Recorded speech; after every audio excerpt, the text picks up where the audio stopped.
હરીશભાઈ તમે ત્રિમંત્ર ફોલો કરજો. Okay okay. Just a moment.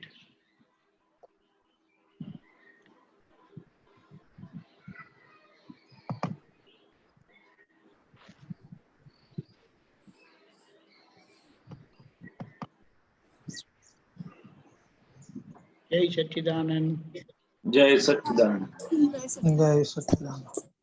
Namo વિતરાગાય. Namo વિતરાગાય. Namo અરિહંતાણમ. Namo અરિહંતાણમ. Namo સિદ્ધાણમ. Namo સિદ્ધાણમ. Namo આયરિયાણમ. Namo આયરિયાણમ. Namo વજ્જાયાણમ. Namo વજ્જાયાણમ. Namo લોય serve સાહુણમ. Namo લોય serve સાહુણમ. એસો પંચનમુકારો. ऐसो पंचनमुक्कारो સૌ પાવપણાસણો. सवपावपणासनो મંગલાણમ ચ સૌવેસીમ. मंगलाणं च सव्येसिं પડમમ હવૈ મંગલમ. परमं हवै मंगलम्. ઓમ નમો ભગવતે વાસુદેવાય. ओम नमो भगवते वासुदेवाय. ઓમ નમઃ શિવાય. ओम नमः शिवाय. જય સચ્ચિદાનંદ. जय सच्चिदानंद. જય સચ્ચિદાનંદ. દીપકાનંદ તમારે સીધું કશું કેવું છે કે પ્રશ્ન લઈએ? જેમ તમે કહો એ પ્રમાણે. ઓકે, કોઈને પ્રશ્ન?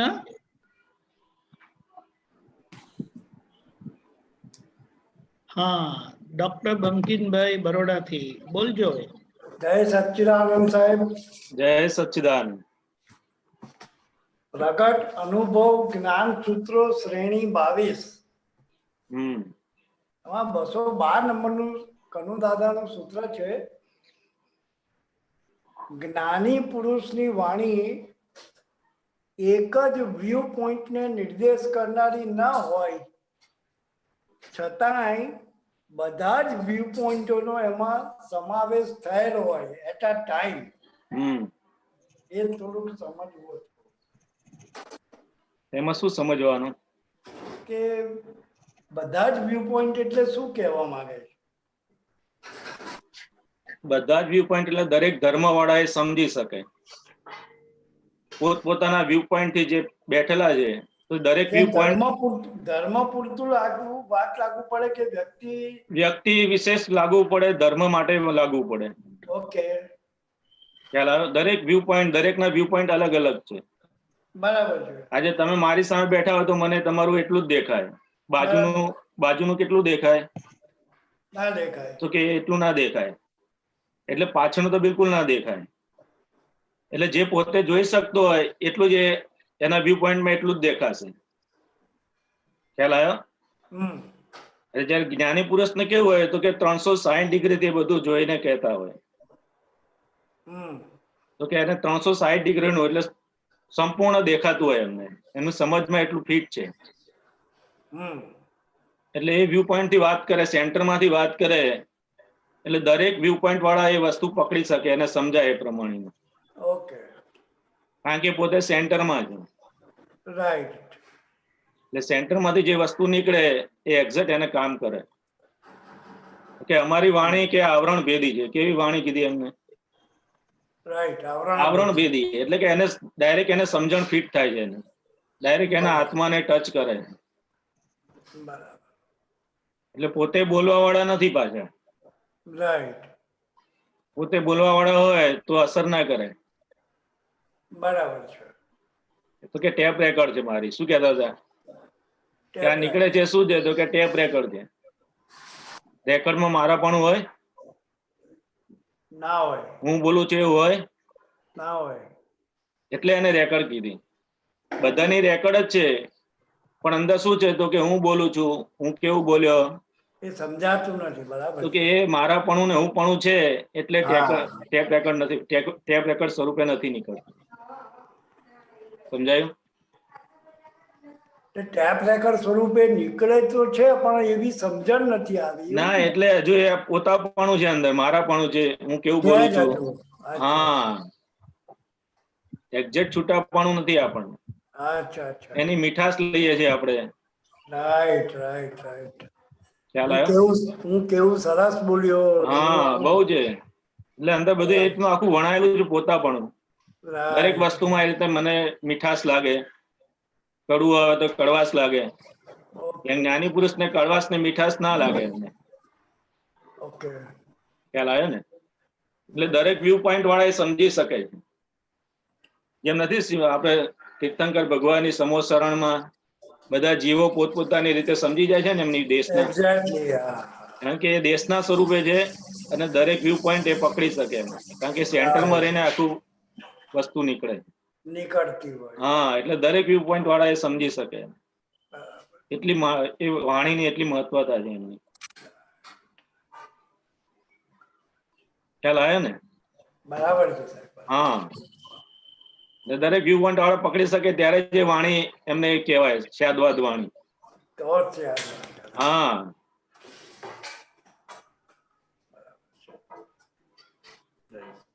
જય સચિદાનંદ. જય સચ્ચિદાનંદ. જય સચ્ચિદાનંદ. તમને કઈક વાંધો ના હોય તો એક વસ્તુ ઉમેરું આમાં. સવાલ જ નહીં ને, વાંધો કેમ ન હોય એમાં? કઈક બહુ વધારે સરસ. જાણવા મળતું ના, હોય.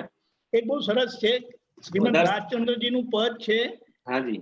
તીર્થંકર ભગવાનની વાણી અને જ્ઞાની પુરુષની વાણી માટે એમણે કીધું, અનંત અનંત ભાવ ભેદથી ભરેલી ભલી, અનંત અનંત ભાવ ભેદથી ભરેલી ભલી, અનંત અનંત નય નિક્ષેપે વ્યાખ્યાની, અનંત અનંત નય નિક્ષેપે વ્યાખ્યાની. એટલે જ્ઞાની પુરુષની વાણી અને તીર્થંકર ભગવાનની વાણી કેવી હોય તો અનંત અનંત. હવે અનંત ગુણ્યા અનંત એટલે ભાવ, એટલે એમાં સ્વભાવ ખુલ્લો થાય છે, સ્વરૂપ ખુલ્લું થાય. ભેદથી ભરેલી એટલે જેમાં સ્પષ્ટ ભેદ વિજ્ઞાન ખુલ્લું કરેલી હોય. અને ભલી એટલે કોઈને પણ દુઃખ થાય એવી નથી હોતી. યાદ વાત કીધું તે. અનંત અનંત નય નિક્ષેપે. નય એટલે કેટલી માન્યતા વાળા લોકો છે, એ બધાને એમની માન્યતાના ધોરણે એમને સમજણ પડી જાય, જે વિજ્ઞાન ખુલ્લું કરે છે તે. અને વ્યાખ્યાની, આખ્યાન એટલે એક બે જણા કરે ને તે, અને વ્યાખ્યાન એટલે એક જણ બોલે ને ઘણા બધાને એટ અ ટાઈમ લાભ થાય, એવી એવી એ વાણી હોય છે. હું રહી નહીં શક્યો એટલે પછી મેં કીધું હું કહી. જય ના ના, સચ્ચિદાનંદ. તો કહેવાય જ ને, સવાલ જ નહીં. ના, તમારો સમય લીધો એ નહીં. ના ના, અમારો કોઈ સમય નહીં, આપણો જ છે બધો સમય. જેનો વાપરે એનો સમય છે. જય સચ્ચિદાનંદ. જય સચ્ચિદાનંદ. કોઈને પ્રશ્ન? એટલે કે ઘણા લોકોને કામ લાગે એવું આ દાદાની વાણી, બધા જીવ લોકોને જેને પ્રાપ્ત થાય એને ઠારે એવું છે એમ.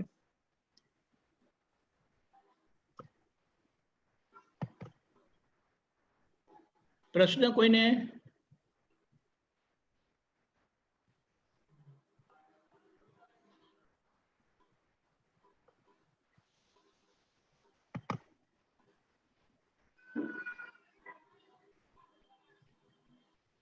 બોલો. કરુણભાઈ, બહુ વિચારો નહીં, પૂછી જ નાખો. બોલો.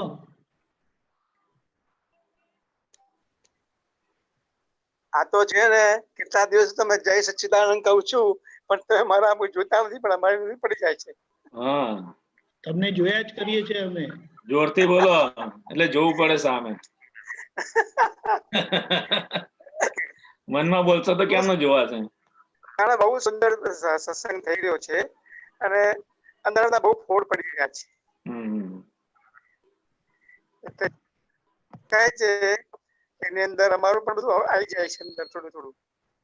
અને આજે છેલ્લા 20 વર્ષથી આ સત્સંગ સાંભળ કરીને બધું અંદર ધીમે ધીમે બધા આવડો તૂટવા માંડે છે ને, એટલે ધીમે ધીમે બધું અંદર ઉતરતું જાય છે. બરાબર છે. બોલજો પ્રશ્ન. પ્રશ્ન નથી, મને આ બધા પ્રશ્નો જવાબ મળતો જાય છે.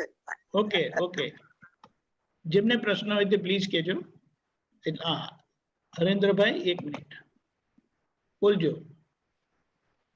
જય સચ્ચિદાનંદ. દીપક આનંદજી. જય સચ્ચિદાનંદ. બોલો બોલો. આ વાણી સંદર્ભ જે સમજાય છે એ વાત કરું છું કે જ્ઞાની પુરુષની વાણી વ્યવહાર અને નિશ્ચય બંનેનું પ્રતિપાદન એક સાથે કરે ને, વ્યવહારના સમાધાન થઈ જાય અને નિશ્ચયમાં આપણો આજ્ઞા ધર્મ વ્યવસ્થિત રીતે ખુલ્લો થતો જાય. આ રીતે જ હોય ને વાણી. વ્યવહાર અને નિશ્ચય બંનેનું પ્રતિપાદન એક સાથે કરે એ જ્ઞાની પુરુષની વાણી. બરાબર છે, બંને સાથે જ છે. વ્યવહાર નિશ્ચય, વ્યવહાર નિશ્ચય અલગ નથી, બંને સાથે જ છે. સાથે જ છે, પણ એ બંને સમાધાન એક સાથે થઈ જાય એવી બંનેનું સમાધાન થાય. વ્યવહારમાં સમાધાન થાય એટલે નિશ્ચયનું પ્રતિપાદન થઈ જ જાય. થઈ જ જાય. હા, વ્યવહારમાં એ વસ્તુ કામમાં લાગે. વ્યવહારમાં વાણી દાદાની કામમાં લાગે. કારણ કે વ્યવહારમાં આપણે અત્યારે ખૂંચાયેલા ક્યાં છીએ? પ્રોબ્લેમ્સ ક્યાં છે બધા? તો કે વ્યવહારમાં જ લખા છે. હા, આપણો હવે વ્યવહાર કેવો છે? તો કે નિકાલી વ્યવહાર છે. મહાત્માનો વ્યવહાર કેવો છે? તો નિકાલી છે. પણ હજુ આપણને અસર કરે છે વ્યવહાર, કે સમાધાન નથી પામતું. ત્યાં મન સમાધાન નથી પામતું એટલે અસરો બધી થાય. એવું થાય છે કે જાણે મને જ થયું. હા, મને જ થયું. એટલે એ અસરોમાં આપણને આવી જઈએ છે ને કે સમાધાન પામતું નથી મન. બરાબર. કઈક વાયરસ આવ્યો, કઈક આવ્યું તો આપણને કે આમ થશે, તેમ થશે, આવું થઈ જશે, તો કે મન ઊંચા નીચું કરે આપણને, અને આપણે એના પક્ષમાં બેસીએ એટલે વધારે સફોકેશન કરાવે. બરાબર. હા, એટલે આ જ્ઞાન પ્રાપ્ત થયા પછી શું થાય? તો કે આપણે જેમ જેમ સમાધાન પામતું જાય, મન સમાધાન પામે તો કે અસરો ઓછી થતી જાય. દાદા નતા કહેતા અમે જતા હોઈએ અને એક્સિડન્ટ સામે દેખાય તો મન બતાવે કે એક્સિડન્ટ થશે તો, એક્સિડન્ટ થશે તો. મન એના સ્વભાવમાં છે. પછી દાદા શું કે નોટેડ, તારું નોંધી લીધું કે. અને આપણે એ જગ્યા હોય તો શું કરીએ? તો કે મનના પક્ષમાં બેસી જઈએ, એનું સાંભળીએ તો કે એની અસરો આપણા ઉપર આવે પછી. એટલે મન એના સ્વભાવમાં છે, ફક્ત એને સમાધાન આપવાનું છે. એક જ્ઞેય સ્વરૂપે છે, એને જોવાનું છે કયા વિચારો ફૂટે છે, કેવા ફૂટે છે. એટલે કે આપણો વ્યવહાર પણ કેવો થાય છે અત્યારે? તો કે સમ્યક વ્યવહાર થતો જાય, શુદ્ધ વ્યવહાર થતો જાય છે. શુદ્ધ જ, પણ આપણે અંદર ભળીએ છીએ એટલે એની અસરોના કારણે આપણને અશુદ્ધ લાગે. પણ આપણે પોતાના શુદ્ધાત્મા સ્વરૂપમાં રહીએ અને વ્યવહાર કરીએ તો એ વ્યવહાર કેવો છે? તો કે નિકાલી અને શુદ્ધ વ્યવહાર. શુદ્ધાત્મા સ્વરૂપમાં રહેવા માટે પોતે ફાઇલ નંબર 1 ફાઇલ છે એ સતત રહ્યા કરવું જોઈએ. ત્યાં હું પણ અથવા મારા પણ રહ્યા જ કરે છે ને સાહેબ. એટલે નક્કી કરવાનું છે ને આપણે આજ્ઞામાં રહેવું છે એવું. ફાઇલ તરીકે રહે તો સામે ફાઇલ દેખાશે તો તરત શુદ્ધાત્મા થઈ જાય. આપણને ખ્યાલમાં આવે કે આ ફાઇલ આવી તો તરત શુદ્ધાત્મા થઈ જાય. કે એટલી જાગૃતિ નથી હજુ આપણી, નથી, કાચી પડે છે એટલે આપણને ફાઇલ સ્વરૂપે દેખાતું નથી, એટલે વ્યવહાર સ્વરૂપે આપણને દેખાતું નથી. ખ્યાલ આવ્યો? ગમે એવો સારો વ્યવહાર હોય કે ખોટો વ્યવહાર, એ કોનો છે? દીપક નો છે. નિકાલી વ્યવહાર છે. કેવો છે? સારો હશે તો આપણે સંગરવાનો નથી, અને ખરાબ હશે તો એ રાખવાનો નથી. બધો માલ કેવો છે? તો કે ખાલી થતો માલ છે. ખ્યાલ આવ્યો ને? એટલે દાદા કહેતા કે આ જ્ઞાન લીધા પછી મહાત્માનો વ્યવહાર કેવો છે? તો કે બરફ જેવો છે, નિરંતર ઓગળ્યા જ કરે, કે ખાલી થતો વ્યવહાર. અને તમે સાચવવા જાઓ તો એ સચવાય નહીં. ખ્યાલ આવ્યો ને? કારણ કે હવે ચાર્જ થતું બંધ થઈ ગયું છે. એટલે વ્યવહાર બાકીનો છે તો કે નિકાલી જ વ્યવહાર છે. ફક્ત એને જોવા જાણો સ્વરૂપે આપણે રહેવાનું છે. તો કે સહી કરીને આગળ વધશે. બરાબર. ખ્યાલ આવે? જેટલું કાચું પડશે તો કે ફરી ફરી પાછું આવશે. ખ્યાલ આવે ને?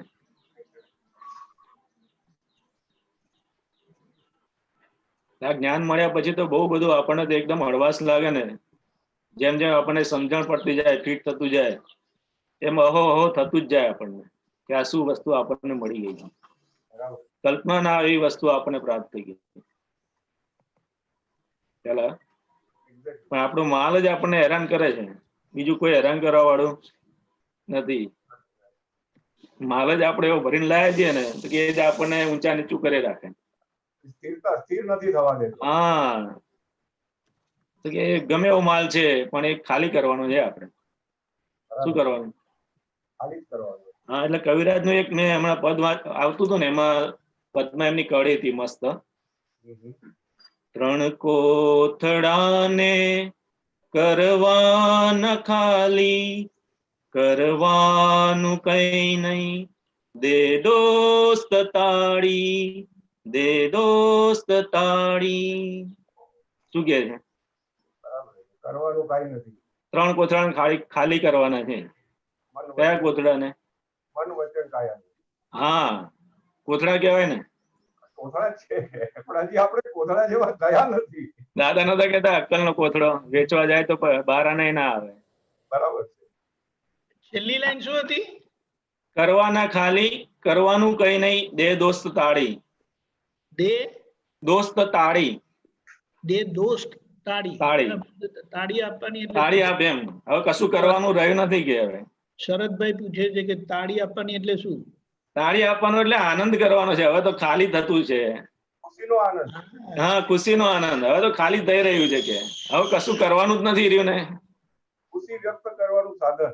બહુ મોટું આદત. કવિરાજે તો એમના શબ્દોમાં જે વણે છે ને, આપણે સાંભળીએ ને તો અમુક એવું થઈ જાય કે ના ના, ખરેખર કેવી વસ્તુ છે. જય એટલે સચ્ચિદાનંદ. કોથળાને ખાલી જ કરવાના છે. સોરી.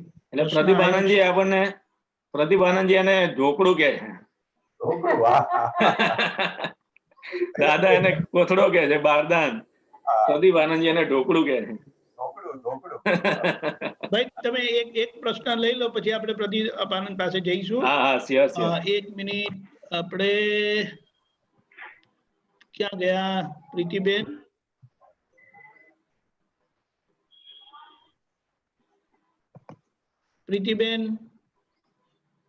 પ્રીતિબેન ડોક્ટર.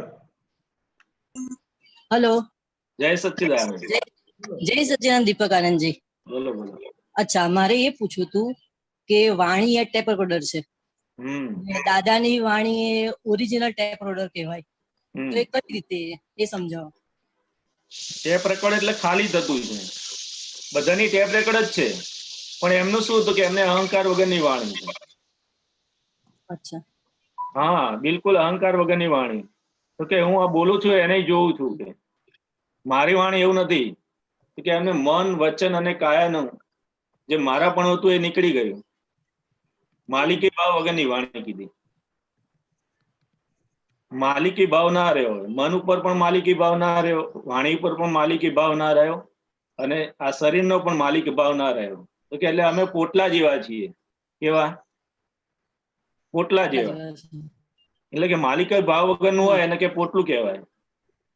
કે વાણી નીકળે છે એક ટેપ રેકોર્ડ છે, કે ઓરિજિનલ ટેપ રેકોર્ડ. એવી દરેકની ટેપ રેકોર્ડ જ છે. હે? એટલે કે એના ઉપરથી ઓરિજિનલ એટલે એના ઉપરથી બીજી ટેપ રેકોર્ડ થાય. અત્યારે આપણે બોલીએ છીએ તો કે ઓરિજિનલ વાણી છે, એના ઉપરથી બીજી ટેપ થાય, એના ઉપરથી આપણે રેકોર્ડ કરીએ ને, એટલે કે ઓરિજિનલ હોય તો રેકોર્ડ થાય ને. Okay okay. એવું દરેકની વાણી ઓરિજિનલ ટેપ રેકોર્ડ જ છે, પણ એમાં મારાપણું છે, કર્તાપણું છે, ત્યારે એને ટેપ રેકોર્ડ નથી કહેવાતી. ઓકે, સમજાયું? એટલે બધાની વાણી ઓરિજિનલ ટેપ રેકોર્ડર જ કહેવાય. ઓરિજિનલ ટેપ રેકોર્ડ જ છે. પોતાની સત્તા નથી મારે આવું બોલવું છે કે હું આવું બોલું. બોલી શકે ના? આજે વકીલને કીધું હોય તમે આ જે બોલ્યા એને ફરતી બોલો તો બોલી શકે? ના, ના બોલી શકે. આપણો પોતાનો અનુભવ છે કે જે બોલવું હોય તે બોલાતું નથી. બોલાતું નથી. પેલો તૈયાર કરીને ગયો હોય ને તો એ પણ બોલી ના શકે. બરાબર છે. બધું દિવસમાં 10 વાર બોલતા હોય પણ જયારે બોલવાનું થાય ને ત્યારે જુદું જ નીકળે, બરાબર છે. હા, અલગ જ નીકળે. હા. મેં જ આ પ્રશ્ન બહુ વખતે પૂછ્યો ને મારે પૂછવો તો પણ પૂછાતો જ નહોતો એમ. હા, એટલે અંદર આપણને હોય કે બોલવું છે. સાસુઓમાં એવું હોય તો કે મારે બોલી જવું છે, પણ એ વખતે બોલાય જ નહીં આપણે, ના બોલાય.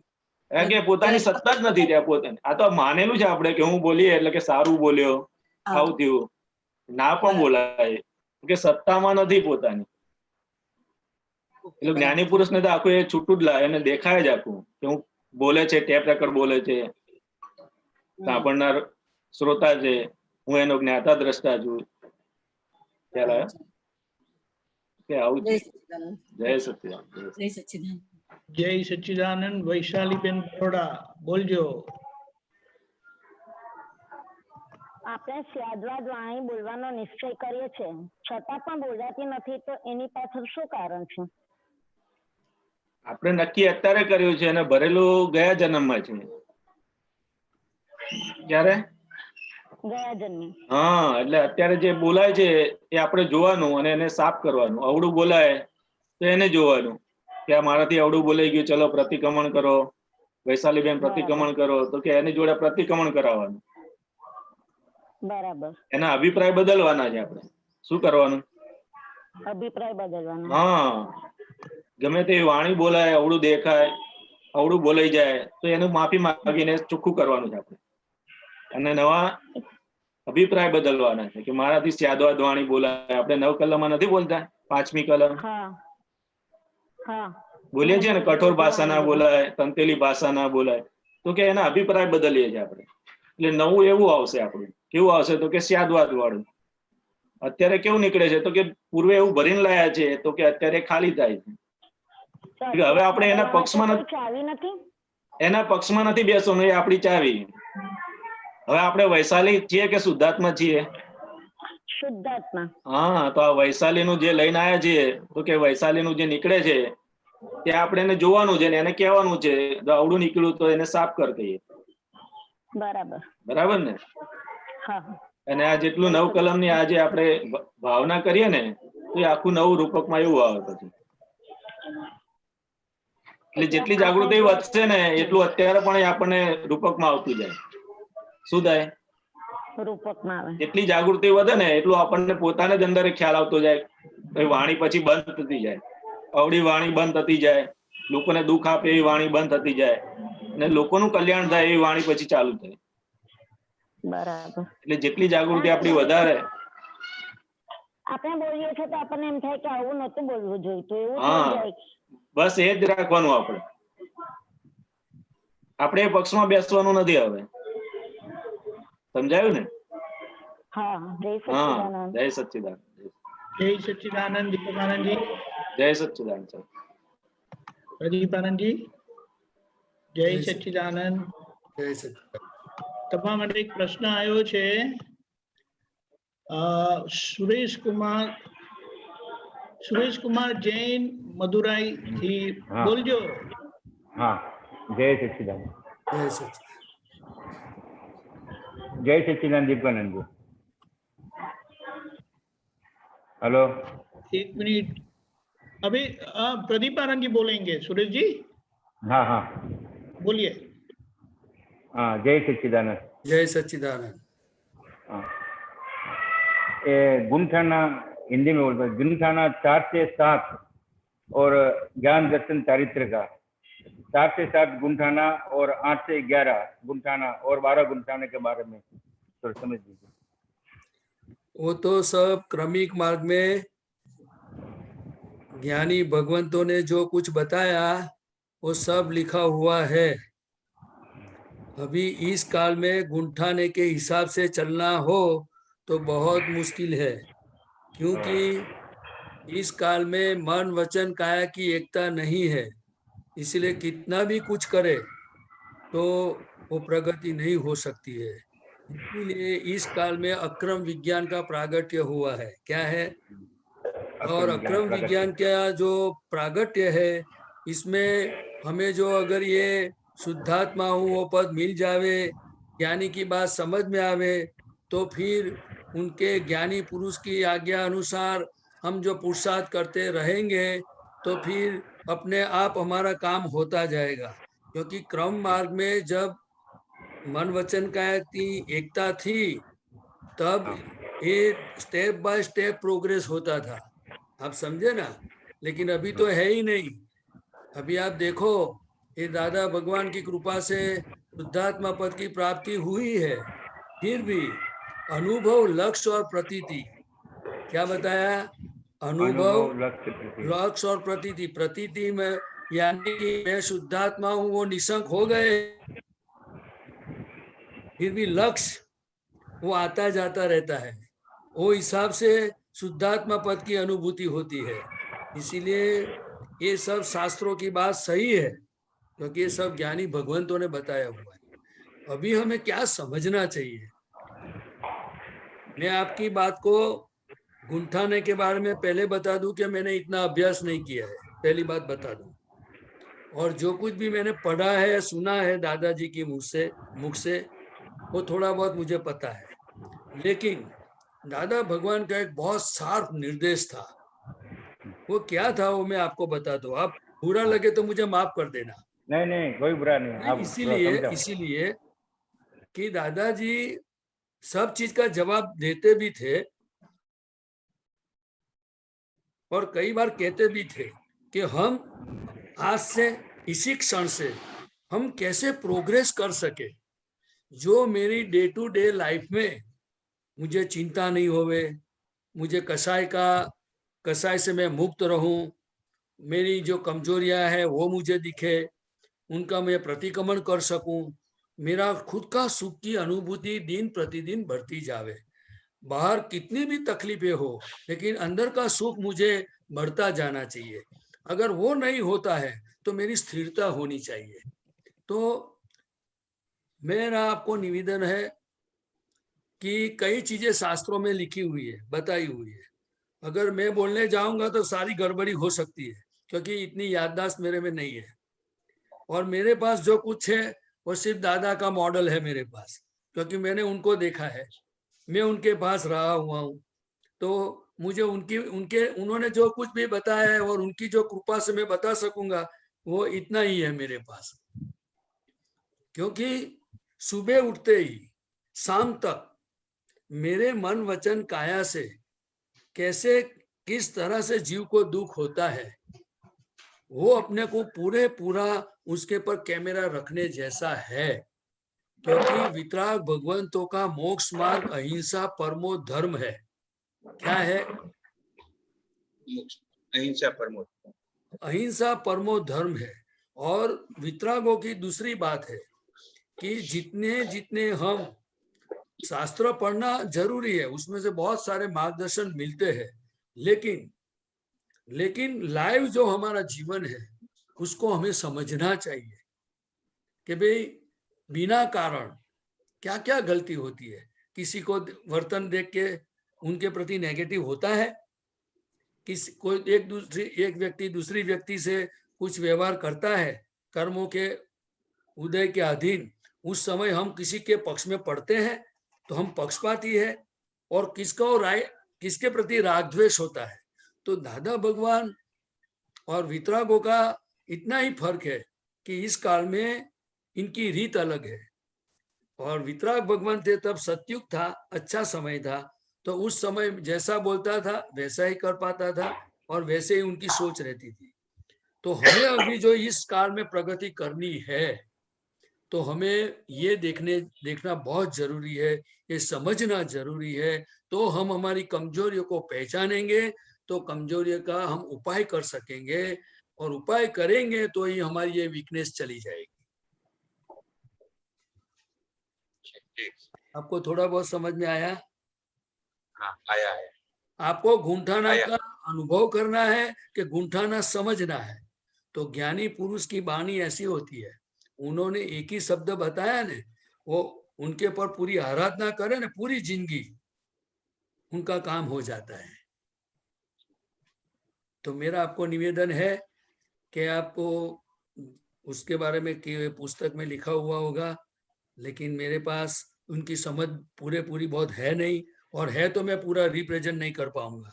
तो इसीलिए मैं आपसे क्षमा चाहता हूँ। नहीं, इसमें क्षमा की बात नहीं। नहीं, आपने बोला दादा की बात समझे, वही बहुत है। मेरा उद्देश्य सिर्फ और सिर्फ दादा भगवान ने जो बताया मार्ग है, वितरागों का जो मार्ग है, उसमें हमें कैश बैंक अभी से 2 मिनट के बाद भी डे टू डे लाइफ में कैसे मुझे काम आवे, वो बात में मुझे थोड़ा ज्यादा इंटरेस्ट है। इसीलिए शास्त्रों का मुझे अभ्यास बहुत कम है, और जो भी है वो दादा की कृपा से है। जय सच्चिदानंद। दादा की बात ही थी। जय सच्चिदानंद। जय सच्चिदानंद। जय सच्चिदानंद। जय सच्चिदानंद। 1 मिनट, हाँ 1 मिनट। चेतन भाई बोलજો। हाँ, जय सच्चिदानंद। जय सच्चिदानंद। આપણે સત્સંગમાં સાંભળેલું છે કે સત્સાધન ને ચરણ વિધિ જે કરીએ તે મિકેનિકલ ની થવું જોઈએ. હવે મિકેનિકલ થયું એ ક્યારે કહેવાય? જો મિકેનિકલ એટલે શું, તે કે એક મશીન આવે છે, દાખલા તરીકે ઘણા બધા મશીન હોય, પણ જેમ કે ઘર ઘંટી કહીએ આપણે, તો ઘર ઘંટીમાં તમે અનાજ નાખી દો ને એટલે પછી એની મેરે દરાયા કરે, તમારે એની પાસે ઊભું રહેવાની જરૂર નહીં, એને ઓટોમેટિક ઘર ઘંટી કહેવામાં આવે છે. બરાબર, સમજ્યા? પછી એ alarm tick tick tick tick વાગે એટલે સમજી જાય કે હવે પૂરું થવા આવ્યું. એને ઓટોમેટિક કહેવાય, મિકેનિકલ સિસ્ટમ. એવી જ રીતે આપણે આ શરીરમાં ઘણી વખત ત્રિમંત્રોથી બધું ચાલુ કરીએ એટલે પછીથી આપણને એમ લાગે પૂરું થઈ ગયું, પણ એ આપણી જાણ બહાર હોય. કેવું હોય? જાણ બહાર એટલે ખબર પડી. સમજો કે ત્રિમંત્ર બોલે તો નમો અરિયંતાણમ, નમો સિદ્ધાણમ, નમો આયર્યાણમ, એ બધું એને એની પોતાના ધ્યાનમાં હોય અને ભાનમાં હોય. એટલે આ શરીરમાં શું ચાલી રહ્યું છે એને એક એક વસ્તુ લિંક બધ ખબર પડે. જેમ પ્રાતઃવિધિ બોલે તો બધી ખબર પડે, બગાસું આવે તો ખબર પડે, પછી વિચાર આવે તો ખબર પડે. સમજાય છે? પછી લાઈન સ્પીડમાં બોલે તે ખબર પડે, પછી ગોટાઈ જાય તે ખબર પડે, પછી કંટાળો આવે તે ખબર પડે. એ બધું જાગ્રત અવસ્થામાં કહેવાય. કેવું કહેવાય? જાગ્રત અવસ્થામાં. અને એ બધી વસ્તુ બન્યા કરે, પણ આપણે પછીથી એ તરફનું આપણને ખ્યાલ આવે નહીં, અને આ મશીન જેમ પેલી ઘંટી દર્યા કરતી હોય એમ બધું ચાલ્યા કરતું હોય, પછી લાગે કે હવે પૂરું થઈ ગયું. બરાબર, ખ્યાલ આવ્યો હવે? હા, ખ્યાલ આવ્યો. એટલે મોક્ષ માર્ગમાં એલર્ટનેસ એટલે કે જાગૃતિની બહુ જ મોટી કિંમત છે. જેવી રીતે ડ્રાઇવિંગ કરતી ઘડીએ પણ જાગૃતિની, એલર્ટનેસની કિંમત છે, એવી જ રીતે મોક્ષ માર્ગમાં પણ એની એટલી જરૂર છે. એટલે જાગૃતિ વ્યવહારમાં પણ છે, એની પણ એટલી જ કિંમત છે. એવી જ રીતે મોક્ષ માર્ગમાં જાગૃતિની કિંમત છે. શબ્દો ક્રિયા તો થયા જ કરશે. તમને પોઈન્ટ સમજાયો ને? ક્રિયા ક્રિયા ક્રિયા એટલે થયા કરે, પણ નો જાગૃતિ મારા લક્ષ્યની સાથે હોય, મારા ધ્યાનમાં હોય કે શું બોલે છે આ પ્રદીપ. આ વિધિ બોલે છે તો પ્રાતઃ વિધિ બોલે કે ચરણ વિધિ બોલે તો હું અરૂપી છું, હું અરૂપી છું, હું અસંગ છું, હું અક્ષય છું, અચ્યુત છું, અમર છું, જન્મ, એ બધું લિંક બધ ચાલે છે કે આગળ પાછળ ચાલે, બધું ખબર પડે. બરાબર. એટલે જાગૃતિ સાથેની ક્રિયાથી મોક્ષ છે. એને એવું કહેવાય કે જ્ઞાન ક્રિયાભ્યામ મોક્ષ, અજ્ઞ ક્રિયાભ્યામ સંસાર. જ્ઞાન એટલે પ્રકાશ, ક્રિયા નહીં, પ્રકાશ. પ્રકાશની અંદર બધું દેખાય કે અંધારામાં દેખાય? પ્રકાશમાં. પ્રકાશ એટલે પોતાનો પરમાત્મા પ્રકાશ, પ્રજ્ઞ પ્રકાશમાં આ મન વચન કાયા શું કરે છે એ બધું જે દેખાય એનું ફળ મોક્ષ આવે એવું છે. હવે થોડું સમજાયું? હા, સમજાયું. એનું પ્રમાણ જોઈએ. શું જોઈએ? પ્રમાણ. કોઈ પણ વસ્તુનું જાગૃતિનું પ્રમાણ હોય તો કે જ્યારે તમે આપણે ચરણ વિધિ કે નમસ્કાર વિધિ બોલતા હોઈએ ત્યારે જો જાગ્રત અવસ્થામાં હોઈએ તો આપણને એની અનુભૂતિ થાય છે. શું થાય છે? અનુભૂતિ થાય. એની ફિલિંગ્સ ખબર પડે છે. જેમ તમે બોલો ને કે પ્રત્યક્ષ દાદા ભગવાનની સાક્ષીએ વર્તમાને મહાવિદે ક્ષેત્રમાં વિચરતા તીર્થંકર ભગવાન શ્રી સિમંદર સ્વામીને અત્યંત ભક્તિપૂર્વક નમસ્કાર કરું છું, તો તે વખતે મય હાર્ટ અને ભાવ બધું મય સમર્પિત જોડાતું હોય છે. શું હોય છે? જોડાતું હોય. હવે એનો બીજો એક એક્ઝામ્પલ આપો. તમે જેને દાદા કે સોરી બોલે ને, એ ફોરેનમાં એવું બોલે છે ઇંગ્લિશ મીડિયમમાં, સોરીમાં હાર્ટ ના હોય. સમજાય? એને મિકેનિકલ કહેવાય. હવે થોડું ખબર પડી તમને? હા. અને જ્યારે આપણા લોકો માફી માંગે ને, તેના હૃદયમાં પોતાની ભૂલ મહેસૂસ કરતા હોય કે અરે રે મેં એને દુઃખ આપ્યું, હવે મને આવું નથી કરવું. હવે ખ્યાલ, એને પેલું સુપરફ્લુઅસ કહેવાય અને આ હાર્ટીલી કહેવાય. એવી જ રીતે વિધિ ને બધું છે. થોડું સમજણ પડી તમને? હા, સમજણ પડી. જો દાદા ભગવાનની કૃપાથી તમને સમજાય તો આ તમે જાગૃતિ પૂર્વક વિધિ કરજો બધી. હા, જેને વાંચીને કહેવાય. શું કહેવાય? ઉપયોગ એટલે વાંચીને કરો. પણ નમો અરિહંતાણમ એટલે ભલે ઓછું દેખાય, ઝાંખું દેખાય, એક શબ્દ ઉડી જાય, પણ અરિહંત નું મીંડું પણ દેખાય. એટલી બધી જાગૃતિની લેવલ પર આપણે જવાનું છે. અને એ પરમાત્માનો પ્રકાશ ખુલ્લો થઈ રહ્યો છે મહાત્માઓ. હા, બોલો બીજું. જય સચ્ચિદાનંદ. પ્રીતિબેન મુંબઈ બોલજો. જય સચ્ચિદાનંદ. જય સચ્ચિદાનંદ બોલો. જય સચ્ચિદાનંદ. અચ્છા, આપણે સર્વસ્વ અમારું અર્પણ છે, આપણે સવારે ગાઈએ છે ને, તો એમાંની 4 લાઈન છે કે સૂરજનું કેવું તર્પણ છે, ચંદાના શીતળ કિરણોમાં સંભાવે નિકાલ કરો ઘટમાળ જે ઉઠે છે અંતરમાં. એ મને સમજાવો. એટલે આ તો સૂરજ ચંદ્રની જે વાત લખી છે કવિરાજે, એ તો આપણે જાણીએ ને કે સૂરજનો કેવો પ્રતાપ હોય, ચંદ્રનું કેવી કોમળતા હોય. ખ્યાલ ને ભાઈ, સમભાવે નિકાલ કરો ઘટમાળ ઉઠે છે અંતરમાં. હવે આપણે તો શું છે કે આ અત્યારે આપણને એ શક્તિ, જેમ દાદા ભગવાનમાં સૂર્ય અને ચંદ્રનું બેયનો એક બાજુ શીતળતા અને એક બાજુ તાપ, એવો જ્ઞાની પુરુષમાં એવો ગુણ હોય છે. એ અપવાદ કહેવાય, એ બધાનામાં ના હોઈ શકે. ખ્યાલ આવ્યો ને? પણ કવિરાજે એનું વર્ણન કર્યું છે અને જોડે પ્રાર્થના લખી છે કે સમભાવે નિકાલ કરો ઘટમાળ ઉઠે છે અંતરમાં. એટલે આપણે દાદાને પ્રાર્થના કરીએ છીએ કે તમે મને આવી શક્તિ આપો કે જેથી કરીને મારામાં એ શક્તિ ઉત્પન્ન થાય અને હું આ બધાનો સમભાવે નિકાલ કરું. સમજાય? અને જ્યાં સુધી આ શક્તિઓ દરેકમાં રહેલી છે, પરંતુ જેમાં પ્રગટ થઈ છે એવા પુરુષ પાસે પ્રાર્થના કરવાથી એવી શક્તિઓ આપણામાં જાગૃતિ ઉત્પન્ન થાય. શું થાય? બરાબર છે. એટલે એનો મતલબ એવો કે સંભાવે નિકાલ એટલે એમ કે રાગ દ્વેષ વગર થાય એમ. એટલે સૂરજનું કેવું તર્પણ છે, એ તો બધું વેલ્ડિંગ છે. જેમાં કવિરાજ ને બધું હોય ને, લખવાનો એમને બધો રાઇટ્સ હોય બધો, અને બધું જ્ઞાની પુરુષ માટે લખાયેલું છે. શું છે? ખ્યાલ આવ્યો ને?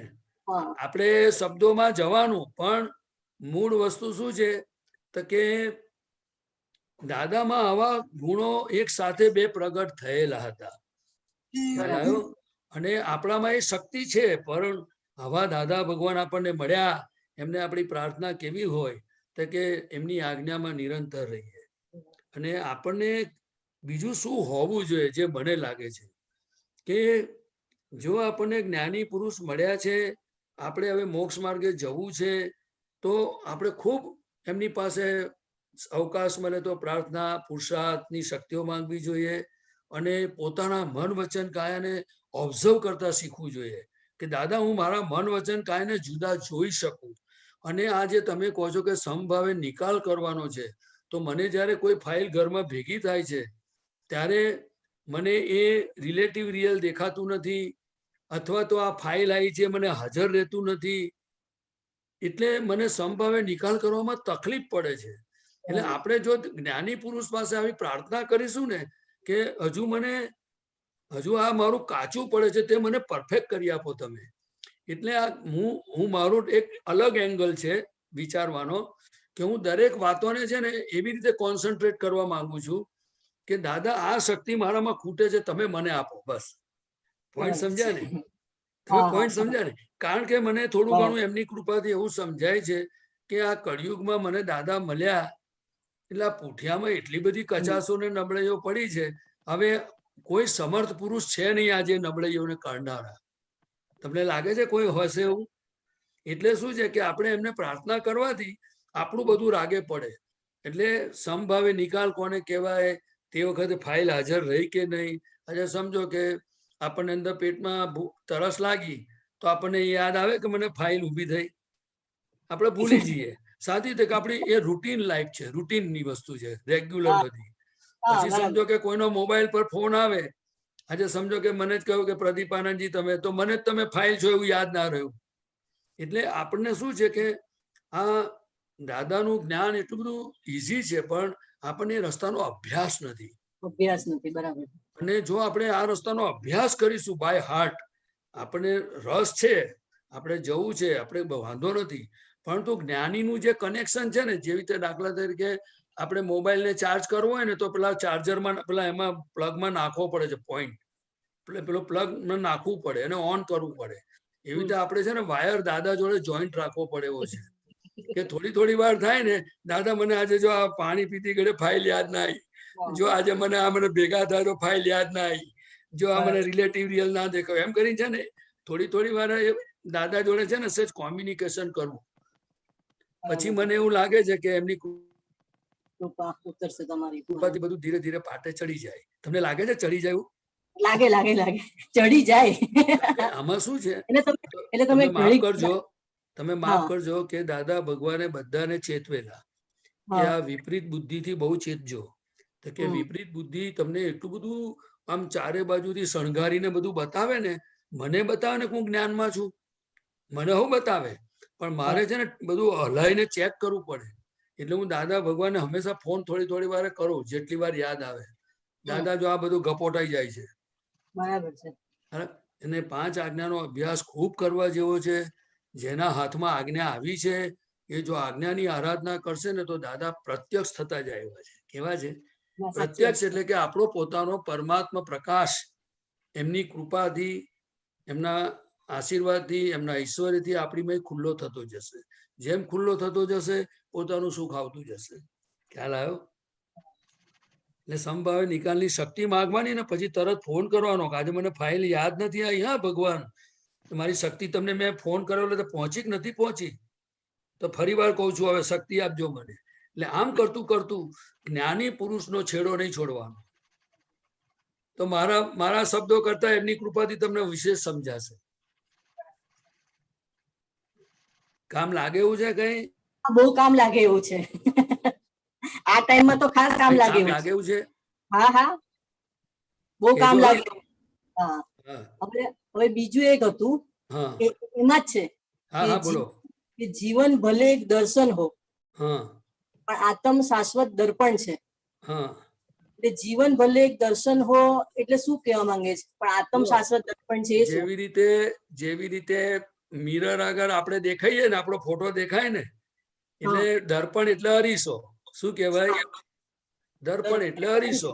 અરીસામાં આપણે કેવા દેખાઈએ એની સામે ઉભા હોય તો કે જીવન ભલે એક દર્શન હો પણ આત્મ શાશ્વત દર્પણ છે.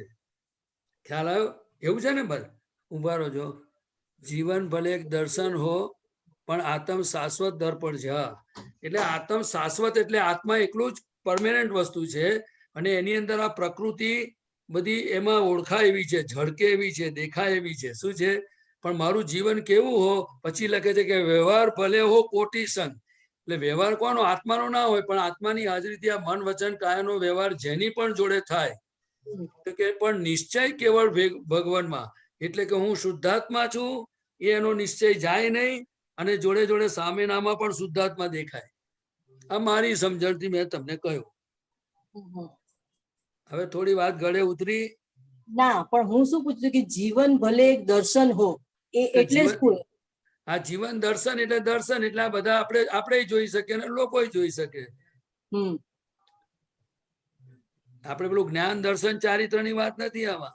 એ જ પૂછું કે શું? ના, એવું નથી. હા, હું એ એંગલ થી જોતી હતી એમ, પણ એટલે એવું નથી. એટલે હજી આ સમજાયું નહીં કે જીવન ભલે એક દર્શન હો. મેં તમને કહ્યું ને કે અને છતાંય તમારે જોવું હોય તો મેં ના તમને કહું કે ભાઈ આત્મ શાશ્વત દર્પણ છે. મેં દાખલો બી આપ્યો કે જેવી રીતે આપણે અરીસામાં દેખાઈએ છીએ એવી જ રીતે આપણા પોતાના પોતાના પ્રકાશમાં આ મન વચન કાયા દેખાય છે. શું છે? ખ્યાલ આવ્યો ને? એને એ પ્રકૃતિનું દર્શન થવું જોઈએ. કયું દર્શન? પોતાની પ્રકૃતિનું દર્શન પોતાના પ્રકાશમાં થવું જોઈએ.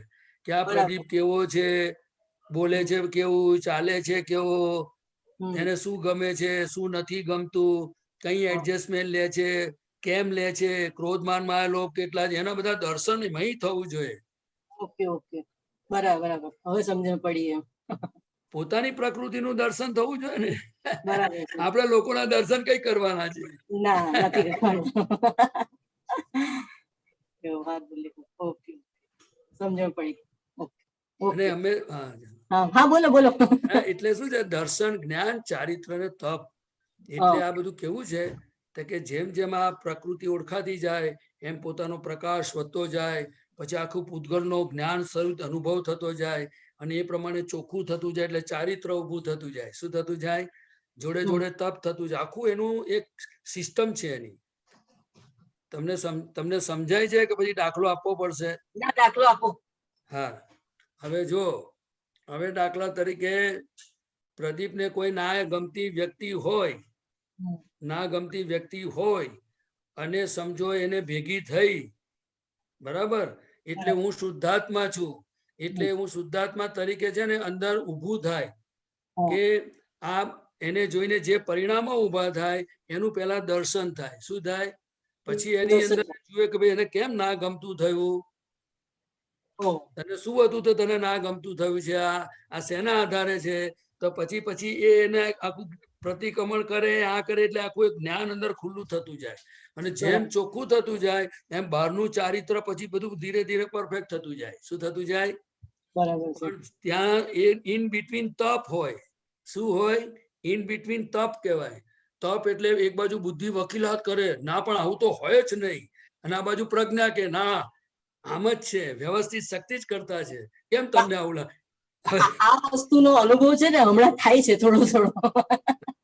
દરેક મહાત્માઓને કેવું છે, મેં ના કહ્યું કે દાદા ભગવાનનું વિજ્ઞાન જો સમજવામાં આવશે, પહેલામાં પહેલી તો પ્રાર્થના.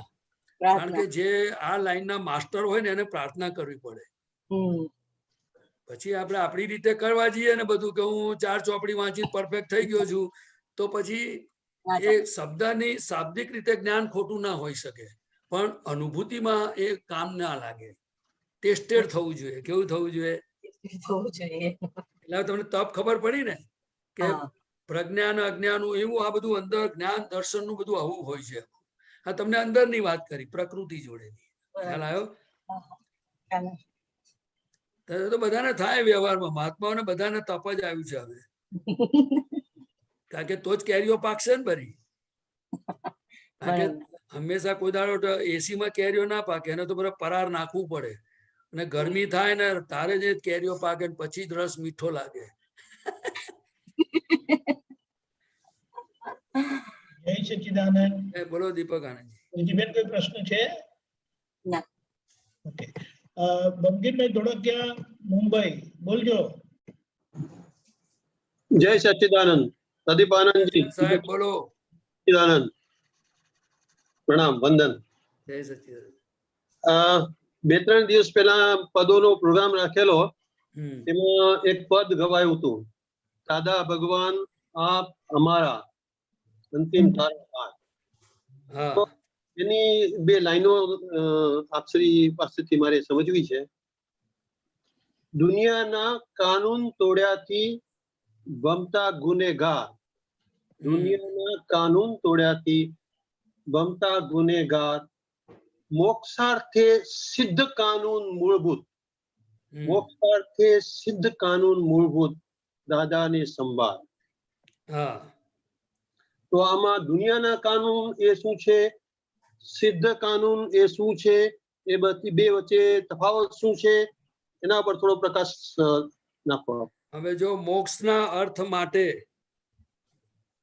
જ્ઞાની પુરુષે કહ્યું હોય, એમણે આજ્ઞા આપી હોય, જેમ કે આપણે 5 આજ્ઞા છે, બરાબર, એ કાનૂન છે. શું છે? એટલે કહ્યું કે તું અમારી 5 આજ્ઞા પાડશે તો તારો મોક્ષ પાક્કો. પછી એમાં ટકાવારી આવી 50% અને 70% સીધો મહાવિદ્ય ક્ષેત્રમાં. ખ્યાલ આવ્યો? બીજો કાનૂન છે કે જો આત્માની અનુભૂતિ ન થઈ હોય અથવા તો આત્મા વિશે પ્રાપ્ત કરવાની ભાવના હોય તો જ્ઞાન સાક્ષાત્કાર પામવા માટેની ચરણ વિધિ એ જીવે વાંચવી જોઈએ અને એ જ્ઞાની પુરુષની આજ્ઞા પાડવી જોઈએ. તો પછી એના મોક્ષ માર્ગનો પહેલા ધર્મ ધ્યાન થાય અને પછી મોક્ષનું નિમિત્ત મળી આવે. બરાબર. બીજી વાત, દુનિયાના કાનૂન તોડવા એટલે કે તમને ખબર છે કે મની લોન્ડરિંગ કેસમાં જેલમાં જાય, મર્ડરના હોય તો એના કેસની કાનૂનનો કેસ ચાલે. એટલે જેવી રીતે મન વચન કાયાથી અણહકનું લેવું, અણહકનું ભોગવવું, ભ્રષ્ટાચાર, વ્યભિચાર, અનાચાર, દુરાચાર અને સૌથી ખતરનાક ધર્મની ગાદી ઉપર બેસીને શિષ્યોને છેતરવા, પૂજાવાની કામના આ નરકે જવાની નિશાની છે. એટલે દરેક જગ્યા ઉપર દાદા ભગવાને કહ્યું છે કે તમે કોઈ પણ વસ્તુને જો સમજી લેશો તો જ સલામતી છે. પણ સમજણ કોની જોઈશે? તો કે જ્ઞાની પુરુષની દ્રષ્ટિએ દ્રષ્ટિ મળે, એની સમજણે આપણે ચાલીએ તો જ આપણું કામ થાય એવું છે. પછી આ દુનિયાનો કોઈ પણ વ્યક્તિ હોય. એટલે મારી તો જે દાદા ભગવાન પાસે મેં સાંભળ્યું છે, એમને મેં જોયા છે અને જે મને સમજાય છે, તો હું એક જ વારંવાર બોલીશ છેલ્લા શ્વાસ સુધી કે મોક્ષે જવું હોય તો મોક્ષે જતા પુરુષ, એવા જ્ઞાની પુરુષ, મોક્ષદાતા પુરુષને પકડી રાખજો અને એમની જ ભક્તિ કરજો. હું મારી જાતને પણ કહું છું અને કૃપાળુ દેવે પણ કહ્યું છે કે જ્ઞાની પુરુષની ભક્તિથી જ કામ થાય એવું છે. બાકી બહુ જ મુશ્કેલ માર્ગ છે આ. એટલે આપણે જ્ઞાની પુરુષને સમજવા, અને હું બધાને વિનંતી કરીશ મારી જાતથી લઈને કે દાદા ભગવાને આપણને શું કહ્યું છે અને આપણે કેવી રીતે જીવન જીવવાનું છે, અને જીવન જીવતા જે ભૂલો થાય છે, મુશ્કેલીઓ આવે છે, તો એના રસ્તા પણ શું બતાયા છે, એ જો આપણે બધા સમજીશું તો હું માનું છું કે જ્ઞાની પુરુષના મુખેથી નીકળેલી તમામ વાણી એ આ દુનિયામાં શાસ્ત્ર સ્વરૂપે વર્ષો સુધી એને વંચાતી હોય છે, એની આરાધના થતી હોય છે. પરંતુ હજુ દાદા ભગવાનની ભક્તિ એ પ્રત્યક્ષ ભક્તિ કરવાથી, એમની વાતો હજુ ફ્રેશ છે, એમના કયા પ્રમાણે ચાલવાથી આપણું કામ થઈ શકે એમ છે. એટલે 5 આજ્ઞાથી મોક્ષ છે. હવે તમે સમજી ગયા? બોલો. બરાબર. અને અંતિમ તારણહાર એટલે અંતિમ તારણહારનો અર્થ કહી દઉં મારી સમજણ પ્રમાણે કે આ કાળમાં 11મું આશ્ચર્ય સમા દાદા ભગવાન મહાબળેશ્વરમાં બોલેલા કે આ છેલ્લું અજવાળું છે, કામ કાઢી લેજો.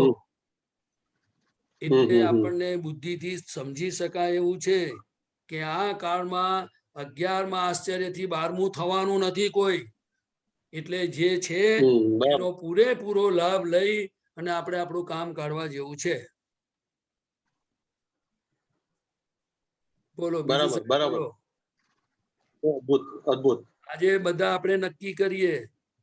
તમે આ બહુ સરસ પ્રશ્ન પૂછો છે, તો આજે બધા હૃદયથી પ્રાર્થના કરીએ કે દાદા ભગવાન તમે મોક્ષદાતા પુરુષ છો, અમે બધાને તમારી આજ્ઞા પ્રમાણે ચાલવાની, તમારી ભક્તિ કરવાની અને અમારી બધી ભૂલોના પ્રતિક્રમણ કરવાની, જે જરૂર પડે તે બધી જગ્યાએ ક્ષણે ક્ષણે અમારું રક્ષણ કરજો, અમને જાગૃતિ આપજો અને અમને શક્તિ આપજો કે જેથી અમે માર્ગમાંથી પડી જઈએ નહીં.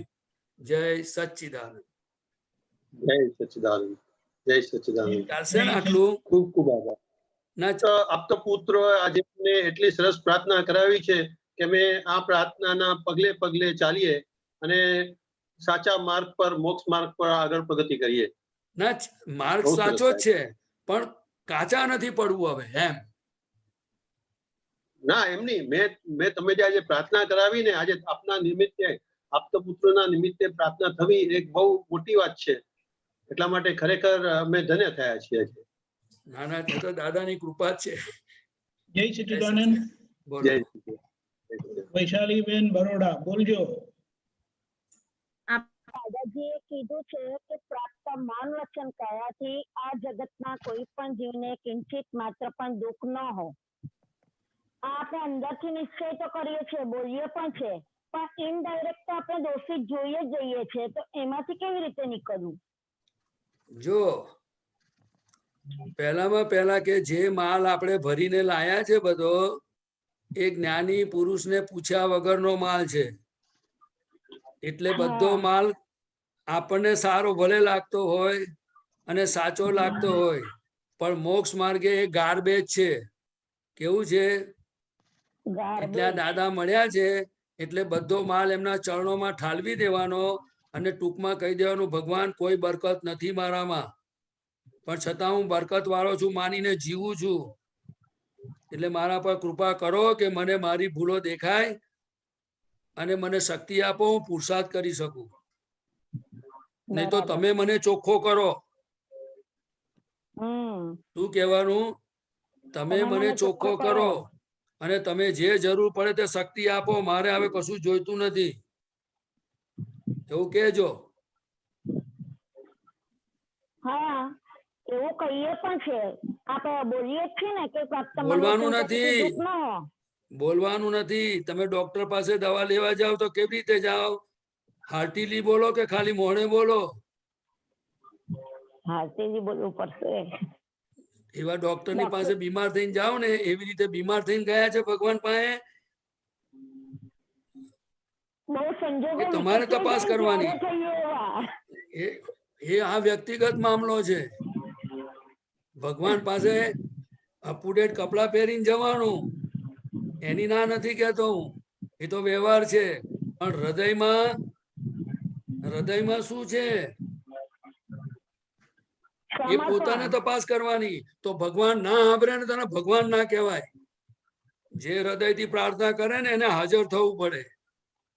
બરાબર. તમને સમજાય છે ને? હું જે બોલું છું ને એ મારા એમની કૃપાના અનુભવથી બોલું છું કે ભગવાન આગળ હાર્ટ જોઈશે, બુદ્ધિ નહીં. શબ્દો તો એક વ્યવસ્થા છે. શું છે? વ્યવસ્થા. આપણે આટલા દિવસ સુધી ભક્તિ કરતા હોઈએ અને આપણી ભૂલ થઈ જાય એટલે આ પડોશી ભૂલ કરે તો પછી આપણે પ્રતિક્રમણ કર્યા વગર હોવા દેવાય? ના. પણ હુઈ જઈએ છે ને? ના, બને તો કરી રહીએ છીએ. એમને ઊંઘ આવે છે કે નહીં એમ કહું છું. આપણને ઊંઘવાનું ગમે કે પ્રતિક્રમણ વધારે ગમે? એ તો બેલેન્સ કરવું અરે પડે તમે ને. શું વાત બોલો છો? આ તો બહુ વિચારવા જેવો મામલો છે કે આપણા શરીર પર જો કશી વેદના થતી હોય ને તો મને ક્યારે સારું થઈ જાય એના માટે આપણે કેટલા ડોક્ટર ને દવાઓ ને પરેજો પાડી છે. પાડીએ કે ના પાડીએ? અને ભગવાન પાસેથી નિરોગી થવા માટે કેટલો પુરુષાર્થ કર્યો એ દરેકે પોતાનું જોવાનું. બરાબર. અને છતાં તમને ના સમજાય તો પૂછજો. હું તો 1 મિનિટ ના ચલાવું, એને ખાવાનું પણ ના અપાય. બંધ થઈ જાજો ખાવાનું માંગ્યું છે તો પહેલા પ્રતિક્રમણ કર. બરાબર. પણ પ્રકૃતિ પાવર ચેતન, આપણે મૂળ ચેતન, પણ આપણે એના ડબૈલા જીવીએ છીએ અત્યારે. મનના પ્રમાણે ચલાતું હશે કે નહીં ચલાતું હોય? ચલાઈ જાય છે. આ મનનું ચલાવવું એટલે શું? તો કે 2 પ્રજ્ઞા શક્તિ કે એટલે 2 વાર પ્રતિક્રમણ કર્યું, 3 વાર કર્યું, પછીથી ઠંડક થઈ જાય છે. બરાબર. એટલે એવું થાય છે. એટલે પછી મન છેતરે અંદર અને બુદ્ધિ લઈ જાય બીજી બાજુ, પછી કે મેં પ્રતિક્રમણ કર્યું, પછી બીજે કલાક પછી એવો ને એવો જ. હવે એનોય વાંધો નથી, પણ મય વેદના જોઈએ. ભગવાન પાસે ગયા અને નબળાઈ ના જાય ને તો ચલાવી જ ના લેવાય કોઈ સંજોગોમાં. ડોક્ટર ની દવા લઈએ, ડોક્ટર પાસે જઈએ, પૈસા આપીએ તો આપણે રિપેર થવાની ભાવના રાખીએ કે નહીં? અને તમે કહો કે નહીં મને સારું નથી લાગતું, તમે દવા બદલો? કહીએ ને. તો ભગવાનને કહ્યું તમે મારો ઉપાય કરો કે ભૂલી ગયા હતા? ના, કહીએ છે અંદરથી તો કહીએ છે કે મારે ભગવાન પાસે ફૂલ મૂકવું તો મૂકવાનું. ફૂલ મૂકવું હોય તો મૂકવાનું, પણ એ કન્ડિશન પછી ભગવાન મને રિપેર કરો, હું જેવો છું તેવો તમારી પાસે આવ્યો છું. તમે કરતો તો ટુકડા કરી નાખો મારા શરીરના, પણ મારી નબળાઈ જવી જ જોઈશે. એવી પ્રાર્થના હૃદયમાં જોઈએ ને બેન, કે ના જોઈએ? જોઈએ જોઈએ 100% મારી જોઈએ કે ના જોઈએ? જોઈએ જ. અને કહી દેવાનું, ભગવાન તમે નહીં સંભાળો તો હું જતો રહીશ, બીજું શું કરું, આ પડ્યો તમારા ચરણોમાં, જ્યારે કરવું હોય ત્યાં કરજો, ટાઈમ મળે ત્યારે. બરાબર. એટલે છે ને અમારા આપતા પુત્રો દાદાની હાજરીમાં એક પદ ગાતા હતા, તમને કહું, નહીં છોડું દાદાજી તમને, નહીં છોડું ભલે કાયાના કટકા થાય, દાદાજી તમને નહીં છોડું. સાંભળ્યું તમે? હા, તમે સાંભળ્યું ને?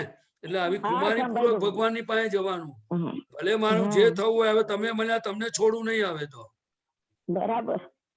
એટલે આપણે છે ને હૃદયમાં ભાવ છે, વાણીમાં શબ્દો છે, બરાબર, સારી વસ્તુ છે, એમને નથી આવ્યા, પણ ખુમારી જોઈશે કે હવે ચોખ્ખા થઈ જ છૂટકો. આશીર્વાદ આપો કે કોઈને પણ દોષિત ના જોવાય. દોષિત દેખાય તો ભગવાનને કહેવાનું, હજુ મારે આ નબળાઈથી હું મારી એનાથી છોડાવો, મને શક્તિ આપો. ભાઈ જ્ઞાન સમજવું પડે. દાદા શું કે અહીંયા આવીને સમજવાનું. આ જ્ઞાન આપ્યા પછી બધાને કહ્યું કે સમજી જજો, સમજી જજો, અહીંયા આવીને હું ભૂલચૂક સુધારી આપીશ. પણ કોઈ જાય જ નહીં તો પછી શું કરે? હું તમને એક દાખલો કહું. દાદા ભગવાન અહીંયા ભાઈજી દરોગાની પોરમાં 11-12 વાગે 1 વાગે એટલે બધા મહાત્માઓ દર્શન કરીને જતા રહે. હવે સંસારમાં હોય એટલે કામ ધંધો તો હોય જ.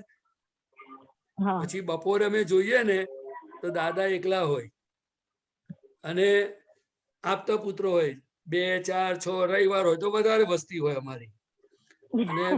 અને દાદા પછી આરામ કરતા હોય, અમે કોઈ વાર પગ દબાઈએ, હાથ ફેરવીએ, પછી દાદા જમી લે અને પછી પાછું થોડી વાર એનો ટાઈમ થાય 1:30-2 વાગે એટલે પછી દાદા આડા પડી જાય. એ જાગતા જ હોય અને પછી પાછા તૈયાર થઈને 6 વાગે સત્સંગમાં જાય. એટલે અમે જોયું કે આવા સમર્થ પુરુષ પાસે રહેવાની પણ પુણ્ય જોઈએ ને લોકોને.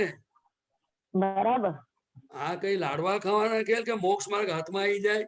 દાદાને અમે જોયા છે કેટલાય દિવસ આવી રીતે એકલા ને 2-4 આપતા પુત્રો હોય. હાજે પણ પૂછજો ને તમે, આપતા પુત્રો ને કહેશે તમને કેટલા જણા હોય.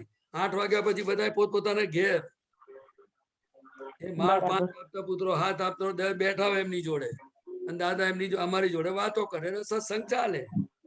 એટલે જ્ઞાની પુરુષ મળવા એટલે પુણ્યનું બંધી પુણ્ય હોય તો મળે ને. જો આ મળ્યું છે બધું તો આપણે એની પાછળ પડી જવા જેવું છે. ખ્યાલ આવ્યો? એટલે અવકાશ મળે ને તો બધા મહાત્માઓએ શું કરવું જોઈએ કે તમે અવકાશ મળે તો દાદાને પ્રાર્થના કરી અને અસીમ જય જયકાર બોલો, હું શુદ્ધાત્મા છું બોલો, કઈ ને કઈ પુરુષાર્થ કરવા જેવો છે. નહીં તો આ ઢોકળું આમ કરતું કરતું લાકડામાં પહોંચવાનું છે. લાકડામાં ખબર પડી ને? અને હવે લાકડા નથી, હવે ગેસ જ આવ્યો છે, ધક્કો જ મારવાનો સીધો. એમાં આપણે શું કમાયા? એટલે આ શ્વાસ ચાલે છે તો દાદાની ભક્તિ કરવાની બધી. હા, રોજ શક્તિ માંગવાની. જે શક્તિ ખૂટે તો દાદા કે માગો, અને તરત જ નક્કી કરવાનું કે 10 મિનિટ સુધી શક્તિ માંગુ, પછી જ બધું જે કરવું હોય તે. ભાવ કરીએ તો બધું પરિણામશે જ. બધું જ પરિણામે ને. બાવરિયા રોપે તો બાવરિયા ઉગે, ને કેરીઓ રોપો તો કેરીઓ ઉગે. એ તો જે રોપે. અરે કોઈ બર્થમાં જયારે જે બર્થમાં થવું હોય થાય, પણ ભાઈ તું ઉગી નીકળજે બાપા કેરીઓ. હું તો ભગવાનને આ બર્થમાં એટલું જ કહું કે જેટલું થાય એટલું મારું પૂરું કરો તો બહુ સારું તમે. બાકી જેટલું થાય એટલું ચોખ્ખું તો થયું, એટલું તો આપણે ઓછી મહેનત ને બીજા અવતારમાં. ભગવાનની પાછળ પડી જાવ, મારું એવું કેવું છે કોરોનામાં. બરાબર. કારણ કે પછી ત્યારે લોકડાઉન ખુલશે પછી કોઈને ટાઈમ નહીં મળવાનો. બરાબર છે. અને પછી મહાત્માઓ કહે છે મારે આ ફાઇલ ને મારે પેલી ફાઇલ. બરાબર છે. એટલે પડી જજો. હા, અઠવાડિયા પછી કહેજો કે ભગવાને ફોન લીધો કે નહીં, પછી હું ફોન લઉં, પછી હું કરું થોડી વાર. હા, જય સચ્ચિદાનંદ. જય સચ્ચિદાનંદ. બોલો. કોઈને પ્રશ્ન? કોઈને પ્રશ્ન હોય તો કેજો. જય સચ્ચિદાનંદ. સુમિત્રાબેન બોલો. હા, જય સચ્ચિદાનંદ પ્રદીપાનંદજી. જય સચ્ચિદાનંદ. પ્રજ્ઞા અને પ્રતિષ્ઠિત આત્મા આમ તો બે એક જ કહેવાય ને? શબ્દ જુદો હોય એટલે દાદા ભગવાને કહ્યું જેટલા શબ્દ જુદા હોય એટલે એટલી વસ્તુ જુદી હોય તો જ જુદો શબ્દ આવે. હા, તો આ પ્રજ્ઞા ખરી એ આપણને છેક મોક્ષે લઈ જતા સુધી છોડે નહીં, એવું ખરું? હા, એવું ખરું ને, એ ફોડ પાડનાર દાદા ભગવાન છે. પણ પ્રજ્ઞા ઓળખાય તો, પ્રજ્ઞા પ્રગટ થાય તો, અને પ્રજ્ઞાના પક્ષમાં રહીએ તો. હા, એટલે એવું કહેવા માંગુ છું કે તો પછી આ પ્રજ્ઞાની આટલી બધી વફાદારી છે, આપણને મોક્ષે લઈ જઈને જ છોડશે. પછી આપણી કેટલી વફાદારી એની પ્રત્યે હોવી જોઈએ? વફાદારી નહીં, આપણે એના કયામાં રહેવાનું. એટલે એ કે સુમિત્રાબેન આમ ના જતા આમ જ આવો, આમ ધ્યેય તરફ લઈ જાય. હા, એ વાત તમારી સાચી છે કે એ ધ્યેય તરફ લઈ જાય, પ્રજ્ઞા મોક્ષે લઈ જતા સુધી છોડશે નહીં, પણ પ્રજ્ઞા ઓળખાવી જોઈએ ને. તમે કોઈ પણ માણસ છે કે આ મને અહીંથી મુંબઈ લઈ જશે આ ટ્રેન, તો આપણે મુંબઈની ટ્રેન ઓળખાવી જોઈએ ને કે ભાઈ બોર્ડ બરાબર છે મુંબઈનું છે, તો પછી મુંબઈ લઈ જાય. એ તો અંદર આવે જ છે. પણ પછી દિલ્હીમાં બેઠા હોય તો ના ચાલે. અને દિલ્હીની ટ્રેન ખબર છે ને, બુદ્ધિ એ દિલ્હીની ટ્રેન છે અને પ્રજ્ઞા મુંબઈની ટ્રેન છે. હા, એટલે આવું બતાવે ઘણી વાર કે ચલો આ વિધિ આ સિદ્ધ સ્તુતિ કરીએ કે આવું તેવું કરીએ, તો પછી અંદર આ બાજુ સંસાર તરફ પ્રકૃતિ થોડીક ખેંચી જાય કે ના હમણાં નહીં પછી કરીશું. એટલે પછી પાછું એવું થાય કે ના હમણાં ટાઈમ છે તો કરી નાખીએ, એટલે પછી એ કરવા દઈએ સિદ્ધ સ્તુતિ, તો એ પ્રજ્ઞાના પક્ષમાં ના આવે ને. હવે જો આપણે કરવાની વાત બોલે બરાબર છે, પણ સિદ્ધ સ્તુતિ કોણ કરે? એ ફાઇલ એક પાસ કરાવીએ. હા, તો ફાઇલ એક કરાવીએ, બરાબર ને? તો આપણે તો શું છે કે પછી તે ના કરાવડાવે તે જાણીએ અને કરે તે જાણીએ ને. એટલે પ્રજ્ઞા હંમેશા શું છે, ધ્યેય તરફ લઈ જાય એનું નામ પ્રજ્ઞા, અને જે સંસાર તરફ લઈ જાય એનું નામ અજ્ઞા. શું છે? પોતાના દોષ દેખાડે એનું નામ પ્રજ્ઞા, બીજાના દોષ દેખાડે એનું નામ અજ્ઞા. એટલે પ્રજ્ઞાનું જ સાંભળ કરવું, આ બાજુ જવું જ નહીં. આ બાજુ લઈ જાય તો એને જોયા કરવાનું. જોવાનું નહીં, જોજો. અત્યારે જોવાનું ના રાખશો, એને વાળવાનું, ડફણું મારવું પડે. હા, બરાબર. આજે દાખલા તરીકે ગાડી લઈને નીકળ્યા હોય, અત્યારે તો હવે બધી પેલી ગાડીઓ આવી ગઈ ડીઝલ પેટ્રોલ ની, પણ પહેલાના વખતમાં જે ગાડા હતા ને, તો 4 રસ્તા આવે ને, પછી આપણે કઈ બાજુ જવાનું એ બળદિયાને ખબર હોય કે આપણને ખબર હોય? આપણને જ ખબર હોય. અને બળદિયાને શું ખબર હોય? તો ખાલી ચાલવાનું, આંખે બંધ કરી. એટલે તે વખતે ને ચાબુક મારવી પડે બળદિયાને, અને દોરી ખેંચી અને આ બાજુ વાળવું પડે. આપણે ડાબી કોરા જવું હોય ને તો ડાબી બાજુ વાળવું પડે. એવી રીતે આ છે ને પ્રજ્ઞા શક્તિ મોક્ષ માર્ગે લઈ જાય, અને આ બુદ્ધિ છે ને એ બળદિયા છે બધા. એટલે આપણે કહેતા હતા ને વ્યવહારમાં કે બુદ્ધિનો બળદ, એમ કે બુદ્ધિનો બેલ કહેતા હતા. શું કહેતા હતા? પહેલા ખબર નથી પડતી, હવે ખબર પડે છે. બહુ સરસ છે, દાદા ભગવાનની કૃપા છે. તો શું છે, બુદ્ધિનો બેલ ખબર છે ને તમને?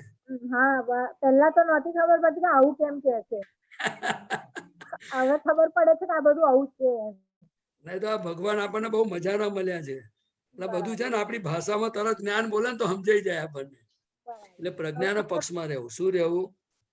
હવે જો તમને કહું કે બપોરે તમે અત્યારે તમે કામ કરીને થાકી ગયા હો થોડી વાર, પછી તમને અંદર પેલો બળદિયો બતાવે કે હુઈ જવું છે, હવે થાકી ગયા છે, તો બળદિયાનું માનવાનું ને? ના, હમણાં થોડી વાર હું હોય તો હુઈ જા. ના, થોડી વાર સુઈ જાવ, ચાબુક મારવાની એક, ત્રિમંત્ર બોલ પેલા 5 વાર, પછી હુઈ જવા દઉં. બરાબર. પ્રજ્ઞાનું ચાલે. એવું કહેવા માંગુ છું કે આ પ્રજ્ઞાના કયા પ્રમાણે ચાલવાનું એમ. પ્રજ્ઞાના કયા પ્રમાણે તારે ચલાય કે આપણે કહીએ કે અમે પરમિશન આપીએ પછી સુઈ જજો. અત્યારે પેલા ત્રિમંત્ર બોલો, પછી અમે તમને કહીએ એટલે સુઈ જજો. આ તો મન બતાડે સુઈ જાવ એટલે તરત લોબા ચાટ નહીં થઈ જવાનું. બરાબર. નહીં તો એ પેલા આજ્ઞાના પક્ષમાં ગયું કહેવાય. પ્રજ્ઞા ઓળખાય પછી જ આવી રીતના બધી વાતચીત થાય. હા તો તમને બધું બતાડું ને. હા, એ તો જમવા બેહો ને તોય પ્રજ્ઞાના પક્ષમાં રહેવાનું, હા, નાવા બેહો તોય પ્રજ્ઞાના પક્ષમાં રહેવાનું. બરાબર. સમજણ પડી? એટલે હવે થોડીક વાતચીત થાય છે એમ. આટલા વર્ષોથી તો બધું જતું જ રહેલું ઉપર. એવું કશો ગયું એને યાદ ના કરશો, પણ બધું સરસ થાય છે ને બધું. હવે થાય છે. બસ તારે આપણે આ જ જોવાનું, આખો દાડો પ્રજ્ઞાના પક્ષમાં રહેવા જેવું છે, પણ પ્રજ્ઞાના કયામાં રહેવું એ તો બહુ મોટો પુરુષાર્થ અને કૃપા કહેવાય. શું કહેવાય? આખો દાડો અજ્ઞાન જ આપણને બધું છેતર કરે. હા, ના એટલે પછી સુમિત્રાને કહીએ કે ચલો હવે ઉઠો. તમારે આ તમારે ચાબુક તમારા હાથમાં જોઈશે તો તમારો મેર પડશે. બરાબર. ચાબુક રાખી છે ને તમે? કડક થઈને. હા, ચાબુક હેન્ટર રાખી જ પડે કે ચલો. કયું હેન્ટર રાખવાનું? ઢોર ને પેલું લાકડાનું મારે કે એવું નહીં. હેન્ટર એટલે આપણી સમજણ રૂપી હેન્ટર જોઈએ. કેવું જોઈએ કે હમણાં થોડી વાર પછી આરામ કરજો, જરા 2 મિનિટ જરા પ્રાપ્ત માનવચન કાયાથી દુઃખ ના દેવું 5 વાર બોલો, પછી ધીમે ધીમે એમને શું કરવાનું એ તમને કહું. તો કે આપણે અહીંથી ટ્રેનમાં ગયા હોઈએ અને પાટિયા ઉપર થેલી મૂકી હોય કે બેગ મૂકી હોય, બરાબર, અને થોડા લાંબે સમય જવાનું હોય અને પછી બેઠા બેઠા ગાડીમાં ઊંઘ આવી જાય અને પછી જેવું આમ જાગી જાવ એટલે તમે બેગ તરફ જુઓ કે ના જુઓ? જોઈએ ને. કેમ? મારી છે. હા, બેગ છે કે નહીં એવું જુઓ ને તમે. જુઓ ને. હા, અને ફરી પાછા છે એટલે સંતોષ થઈ જાય એટલે પાછા થોડી વાર ઊંઘી લો, જોકા મારો ને ફરી પાછું થોડી વાર એટલે જુઓ. સ્ટેશને તમે બેગ ને ધ્યાન રાખો. ખ્યાલ આવ્યો? એવી રીતે પ્રજ્ઞા કોને કહેવાય? તો કે થોડી વારે આજ્ઞા, ઉપયોગ, શુદ્ધાત્મા બધું શું ચાલે છે એનું ધ્યાન રાખે, એનું નામ પ્રજ્ઞા કહેવાય. બરાબર. જેમ આપણે બેગનું કેવું ધ્યાન રાખીએ છીએ એવી રીતે પોતાના શુદ્ધાત્માનું ધ્યાન રાખે. આજ્ઞા ક્યાં ચુકાય છે, આ શું થાય છે, પેલું એવું બધું ખબર પડે. બરાબર. તમને ગેડ પડી થોડી? હા, હવે બરાબર સમજણ પડી. હવે હજુ ના પડે તો કહેજો. દાખલા તો ઢગલે બંધ છે. હા, હા, ચોક્કસ. હવે બીજી વાત તમને કહું કે તમે શાક બનાવતા હો કે રોટલી બનાવતા હો તો તબેતાથી કેવી રીતે હલાવવાનું? તો ફેરવીએ ને. ઉપર નીચે કરો ને. હા, હા. અને કોઈ લિક્વિડ હલાવતા હોય તો કેવી રીતે કરવાનું? ચોટે નહીં તો એને સતત હલાવવું પડે ને. કે પછી લિક્વિડ હોય એમ તમે પેલા શાક ને હલાવો તો શું થાય? થોડું બહાર પડી જાય ને તો પેલા તવામાંથી. એટલે કેવી રીતે હલાવવું? હા, હાચવીને એવી રીતે આ પ્રકૃતિમાં હલાવતા રહેવાનું. બરાબર. થોડી વાર એને કહેવાનું થાકી ગયા છો તો 5 મિનિટ બેહો કહીએ. હવે અસીમ જયકાર બોલો ને મને સંભળાવો કે. પછી 5 વાર બંધ કરાવી દેવાનું, પછી પાછું એનું કામ કરે, ફરી પાછું એમ હેન્ડલો માર્યા જ કરવાના. જેમ તબેતાથી હલાય કરીએ છે ને એવું દાદા કે હલાવવું પડે એવું છે. આ ઢોકળું નહીં તો ઊંઘી જાય. બરાબર. પ્રજ્ઞા શક્તિ એને કહેવાય કે નિરંતર હલાયા કરે. બરાબર. હવે અજ્ઞા શક્તિ હલાવે છે, પણ અજ્ઞા શક્તિ સંસારનું હલાવે. શું હલાવે? એ સંસાર તરફ. થોડી વાર આમ કરો, હા, એ તમને સંસારમાં બધું લઈ જાય બાજુનું. અને પ્રજ્ઞા શક્તિ આત્મા તરફ લઈ જાય. બરાબર. ગેડ પડી ને હલાવવાની, હલાવતા રહેજો. હા, હા. હા, દાદા પાસે શક્તિ માગીને હલાવતા રહેજો. હા, જય સચિદાનંદ. દાદા પાસે તો શક્તિ માંગીએ. જય સચિદાનંદ. જય સચિદાનંદ સર્વે મહાત્માઓ. ખૂબ સરસ સ્વાધ્યાય. આજથી આપણે એક બીજો પ્રયોગ શરૂ કર્યો છે કે રોટેશનમાં બીજા મહાત્માઓ એમનો અનુભવ કહેશે. સમય 8 થી 10 મિનિટ જ આપવામાં આવશે. એનું ફોર્મેટ પણ તમને મોકલવામાં આવશે અને પહેલેથી નક્કી જ હશે કે આજે કોણ બોલવાનું છે તે.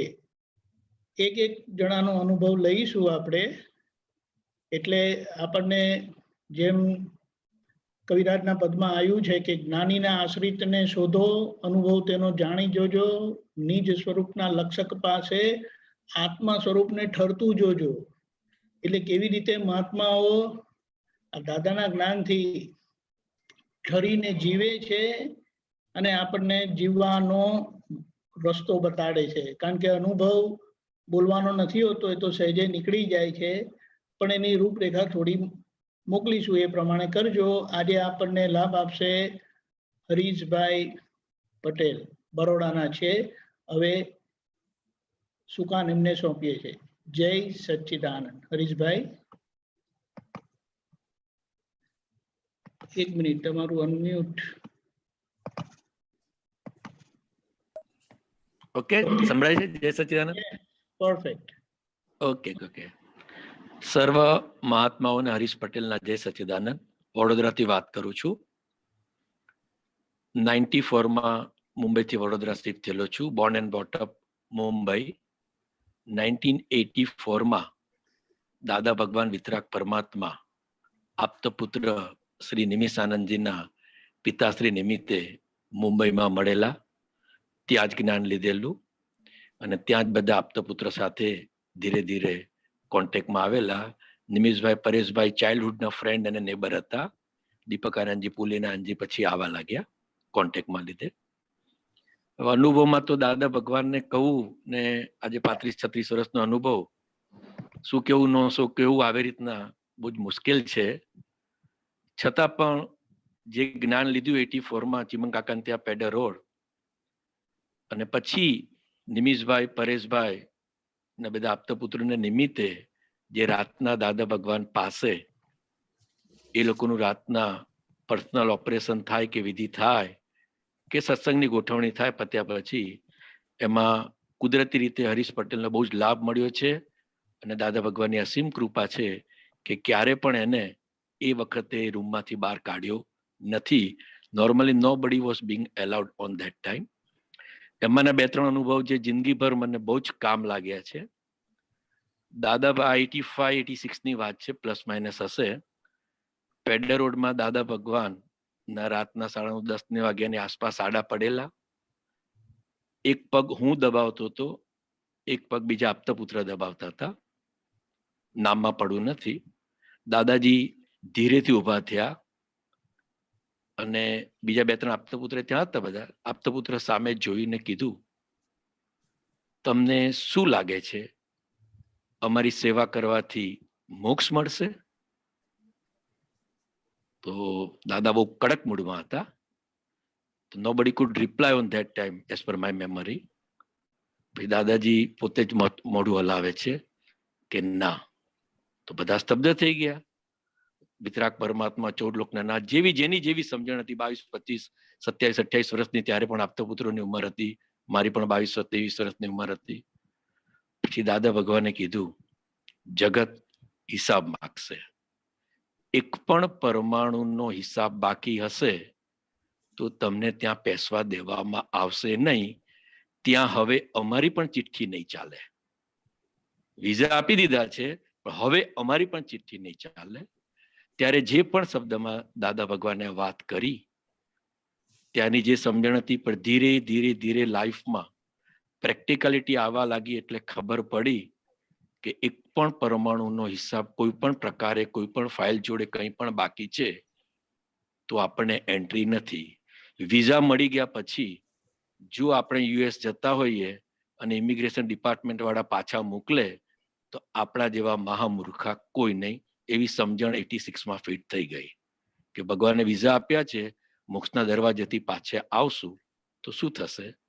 તો આ બધા સંજોગોને પ્લસ માઇનસ કરતા કરતા લાઈફમાં જે મોટા સંજોગો આવ્યા એનો બહુ જ સુંદર રીતે એ શબ્દનું નિધિધ્યાસન ઓન ધ સ્પોટ હાજર થઈને થયે. એમાં એક મોટા અનુભવમાં દાદા ભગવાનના દેહ વિલય પછી 88-89માં મેં અંકલેશ્વર મારા કઝિન બ્રધર સાથે જે 12-13 વર્ષ મોટા હતા એમાં ભાગીદારીમાં કેમિકલની ફેક્ટરી નાખેલી. ત્યાં ઘર લેવાઈ ગયું.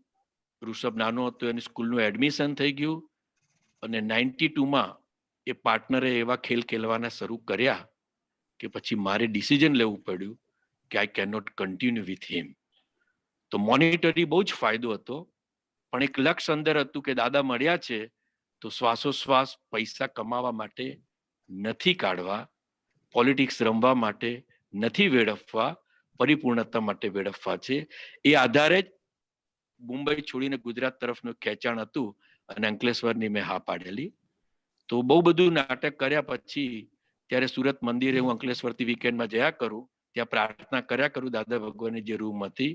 તો અંદરથી ઘણા બધા ફોડો પડતા ગયા અને I took a practical decision કે to leave Ankleshwar and going back to Mumbai. તો એ જ્યારે ડિસિઝન 93માં મેં લીધું તો મારા પાર્ટનર વોઝ નોટ રેડી, કારણ કે 3-4 વર્ષની મહેનત આમ તેમ એમને એમ હતું કે હું બધું ફોર્મ્યુલા વેચી કાઢીશ ને હું બાર એના પૈસા બનાવીશ ને એની રીતે બધા સાચા હતા. એને મને બધી જ રીતે બહુ ટ્રેપ કર્યો કે I should not leave Ankleshwar, but I took a decision of living under any circumstances. પછી જ્યારે ડિસિઝન લીધું એને ટ્રાય કરી, પણ પછી જે હિસાબના પૈસા નીકળવાની વાત આવે એ જમાનામાં મેં 12 થી 8 લાખ રૂપિયાનું દેવું કરીને ફેક્ટરીમાં નાખેલા. મારા ખીચામાં 8,000 રૂપિયા 88-89માં હતા નહીં, અને એના 8 લાખ એટલે અત્યારનું એમાઉન્ટ તમે સમજી જાઓ. એ પૈસા આપવાની વાત બાજુમાં, મૂડી આપવાની વાત બાજુમાં, પ્રોફિટ. અને ત્યારે પછી મેં જોયું કે આટલી મોટી ફાઇલ આવી છે તો શું કરવું. તો દાદા ભગવાનની વાત યાદ આવી, આજ્ઞા ધર્મ પ્રતિક્રમણ.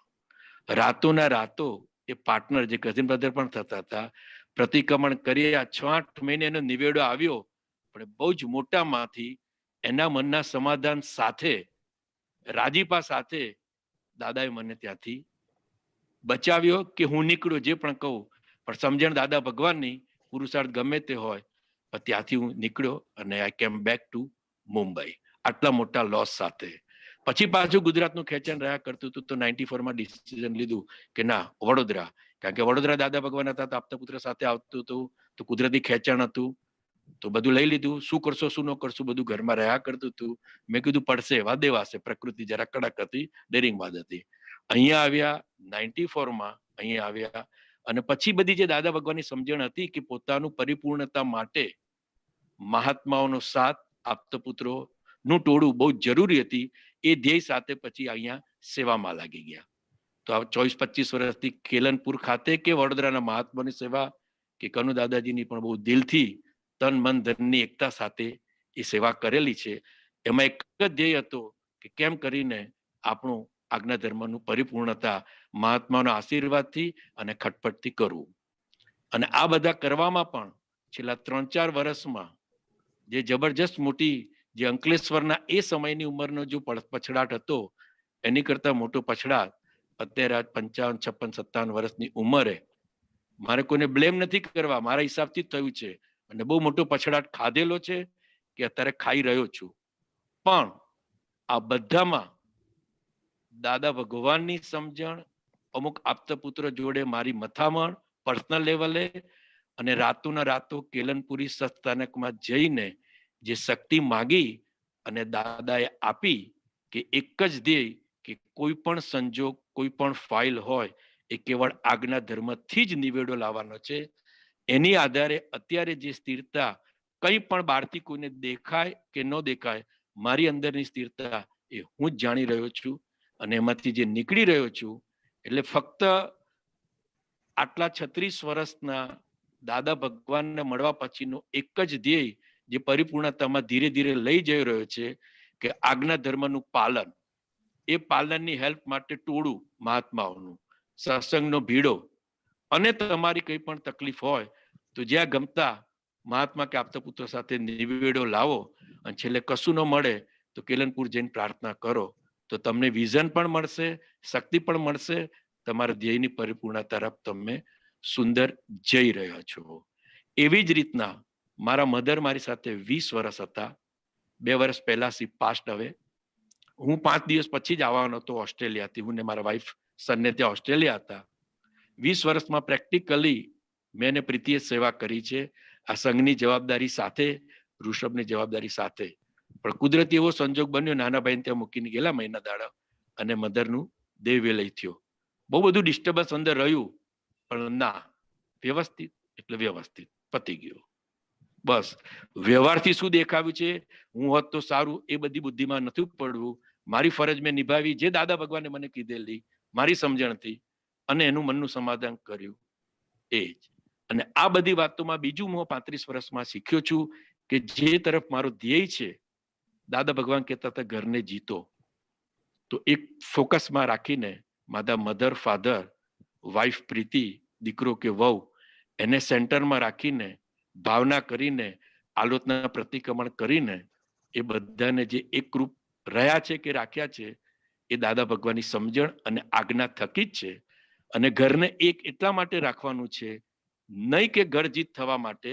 હું એનાથી આગળ વાત કરું, બહાર દુનિયામાં ઘણા બધા બીજા પ્રોબ્લેમો બધા જ મહાત્માને પોતાના લેવલે છે, પણ જો ઘરની વ્યક્તિ સાથે હશે તો આ મહાભારતનું ભલભલું યુદ્ધ તમે જીતી શકો એમ છો.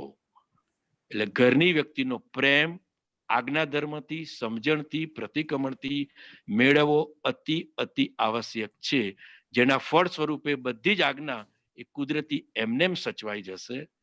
અને પછી બીજું એક ધ્યેય નક્કી રાખેલું, પપ્પાની બહુ પ્યોરિટી હતી લક્ષ્મી સંબંધેમાં. તો 88માં બિઝનેસ જયારે અંકલેશ્વર શરૂ કર્યો તો પિતાશ્રીએ ખાસ કીધેલું આટલી તકલીફમાં કે બેટા આપણા ફેમિલીમાં કોઈ ધંધો કર્યો નથી, તું જાય છે વાંધો નથી, પણ જો લક્ષ્મી સંબંધી કોઈનું દુઃખ દિલ દુભાવ્યું છે કે કોઈની આંતરડી દાવીને દુઃખી કરીને લક્ષ્મી ઘરમાં લાવી છે, અને જે દિવસે મને ખબર પડશે તો પ્રીતિને મારી સાથે રાખીશ, પણ તને પાછા દંડા મારીને ઘરની બહાર કાઢીશ. આવું ચારિત્ર મારા પિતાશ્રીનું હતું અને એમાં દાદા ભગવાનની સમજણ. આ જ વસ્તુ આજના તારીખ સુધી એ પ્યોરિટી મારી સમજણે તો બહુ સારી રીતે મેં મેન્ટેન કરી છે અને છેક સુધી રહે એવું દાદા ભગવાન વિતરાગ પરમાત્માને હું પ્રાર્થના કરું છું. બીજું એક હું સમજ્યો કે આપણે અધૂરા ગડા થઈને આપણે દાદા દાદા કરીને બધાને સમજાવવા જઈએ છીએ, પણ મેં પહેલાથી રિવર્સ ગિયર જ રાખેલું કે આપણા વ્યવહારથી લોકોને દાદામય કરવાના છે. પછી ફેમિલી મેમ્બર હોય, ફ્રેન્ડ સર્કલ હોય, સોશિયલ સર્કલ હોય, બિઝનેસ સર્કલ હોય કે નેબર્સ હોય, અને એમાં હું ને પ્રીતિ અમારી એકબીજાની સમજણ અમને બહુ જ મદદરૂપ થઈને અને સાથે બેસીને એમાં આ 33 વર્ષની મેરેજ લાઈફ પણ કાઢી, એના આગળનો પણ સમય કાઢ્યો અને બધાને દાદામય કરવામાં ઘણા મોટા નિમિત્ત બન્યા છે. એનો હૃદયમાં બહુ જ મોટો આનંદ છે. બીજું તો કઈ કરીશ નહીં, પણ છેલ્લે એક જ, બસ આ ટોળામાં પડી રહેજો. ટોળા સિવાય કશો જ ઉપાય નથી. આ શ્વાસોશ્વાસ ગમે ત્યારે ઠપ થઈ જાય છે, પછી રોવાનો પણ વરાય આપણને નહીં આવે. ઘરનું કોઈ જશે તો એની માટે રોવાનો સમય નહીં રહે. વર્તમાનતા સાચવીને દાદા દાદા કરીને આપતો પુત્રો મહાત્માને સંઘના સાથે રહીને નીકળી જજો. મારો કહેવાનો આશય આટલો જ છે. છતાં કહેવામાં મેં કોઈને ઇન્ડિવિજ્યુઅલ કોઈને ફોકસ કર્યા નથી કે કરવા માંગતો નથી. જે મારી જોડે બન્યું છે એ બહુ જ પાકી સમજણ સાથે કહું છું, મારા હિસાબનું જ બન્યું છે. પણ એટલું ધ્યાન રાખવું, આપણો કોઈ વ્યવહાર આપણા ફેમિલીને કે દાદાને કે સંઘને લાંછન રૂપ તો ન જ હોવો જોઈએ. નહીં તો જો દાદાને લાંછન રૂપ હોય તો બહુ જ મોટી જોખમદારી, જવાબદારી, મોક્ષ બોક્ષ બધું ખોઈ બેસશો. એ પાકો અનુભવ. જય સચિત આનંદ. જય સચિદાનંદ. જય સચ્ચિદાનંદ. હરીશભાઈ, ખૂબ સરસ, ખૂબ સરસ. આના પરથી આપણને ખબર પડે કે દાદા ભગવાન કોણ, દાદા ભગવાનનું વિજ્ઞાન શું, દાદા ભગવાનનો વ્યવહાર શું. અને તમે જે કીધું કે જ્ઞાન મળ્યું છે એટલે વિઝા તો મળી જ ગયો છે, પણ હિસાબનો ઉકેલ દરેક જણે પોતે આજ્ઞા ધર્મમાં રહીને એનો ઉકેલ લાવવાનો છે. અને એ ઉકેલ લાવતા એ બહાર વિજ્ઞાન બોલવાનું નથી, પણ વ્યવહારમાં એ વિજ્ઞાનને જીવી જાણવાનું છે. અને તમે બહુ ઉત્તમ જીવ્યા છો અને ભવિષ્યમાં પણ જીવશો. અને તમારો અનુભવ ખૂબ ખૂબ સરાહનીય છે. અને તમે જે રિવર્સ ગિયરની વાત કરી એ મને બહુ ગમી કે વિજ્ઞાનને બોલવા કરતા વ્યવહારમાં એ વિજ્ઞાનને જીવી જાણવાનું છે. તો એ વ્યવહારથી લોકો જરૂરથી પામશે, બોલવાથી નહીં પામે. ધન્યવાદ. ખૂબ ખૂબ સરસ. બોલો દીપકભાઈ. અત્યારે સ્થૂળ દેહ દાદા નથી અને દાદાને જીવતા રાખવા છે, તો જો આપણે આજ્ઞા ધર્મથી જીવી નહીં જઈએ તો દાદા ભગવાન કેવી રીતના જીવતા રહેશે? બસ આટલી ખબર છે મને. બહુ સરસ. પછી આપણે કહીએ લોકો દાદા પામે, દાદા પામે. લોકો તો પામવા તૈયાર છે, આપણી ભૂલને લીધે પામતા નથી, આપણા વ્યવહારથી પામતા નથી, આપણી અણસમજણથી પામતા નથી. એટલે આપણે ચોખ્ખા થશું તો એટલીસ્ટ 2-4 ને પણ દાદામય કરશું ને, બહુ થઈ ગયું. દાદા બોલતા થશે ને તો એનું કલ્યાણ થઈ જશે. જય સચ્ચિદાનંદ. જય સચિદાનંદ. વાત સાચી છે. અને તમે બીજી એક વાત જે કરી કે ઘરને જીતવાનું કઈ રીતે, તો કે ઘરના લોકોને સાચવી જાણ્યા જે કરવું હોય તે, તો એ ઘરનો સાથ હશે તો આ દુનિયામાં તમે ક્યારે પણ પાછા નહીં પડો. ખૂબ સરસ. ના ના, એમાં મારા અંકલેશ્વરના કે અત્યારના પ્રતિકૂળ સંજોગોમાં જે સમજણથી પ્રીતિ મારી સાથે છે એનું હૃદયથી ખુશ રાખવાની વંદન કરું છું. એની જૈન સમજણ, મારી પટેલ સમજણ, દાદાની કૃપા, પણ મ્યુચ્યુઅલ અન્ડરસ્ટેન્ડિંગથી જે જીવ્યા. લોકો બહુ આવીને અડપલા કરવા ગયા 33 વર્ષના લાઈફમાં, પણ અમે બંને થર્ડ વ્યક્તિને પેસવા નથી દીધી અમારા ઘરમાં. બસ એ અમારો સિદ્ધાંત. કોઈ પણ રીતે. ચાલો તો જય સચિદાનંદ.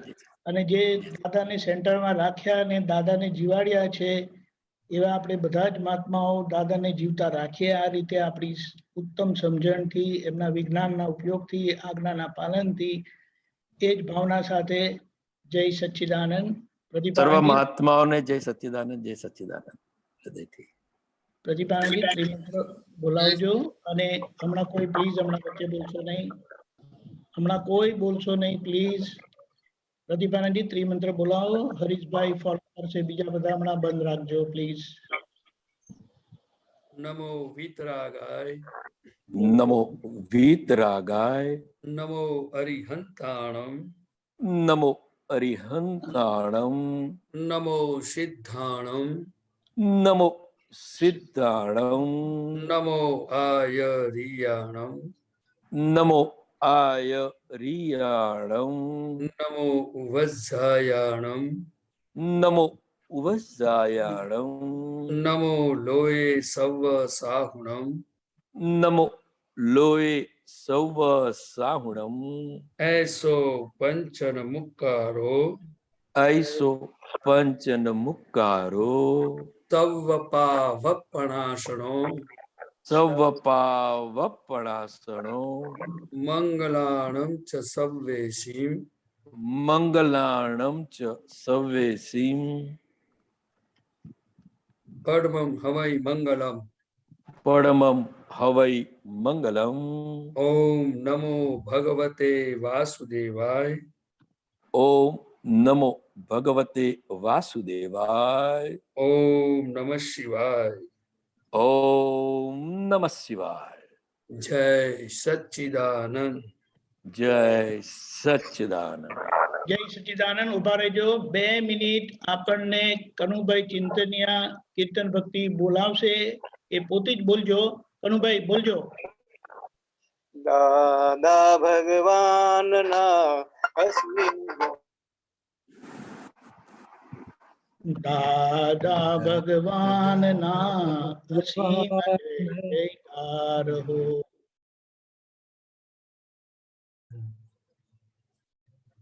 જય સચ્ચિદાનંદ. એનું કનેક્શન પ્રોપર નથી. ફરી કોઈ વખત આપણે જરૂરથી એમનો લાભ લઈશું. જય સચ્ચિદાનંદ. બધા મહાત્માઓ જય સચ્ચિદાનંદ. જય સચ્ચિદાનંદ. જય સચ્ચિદાનંદ. જય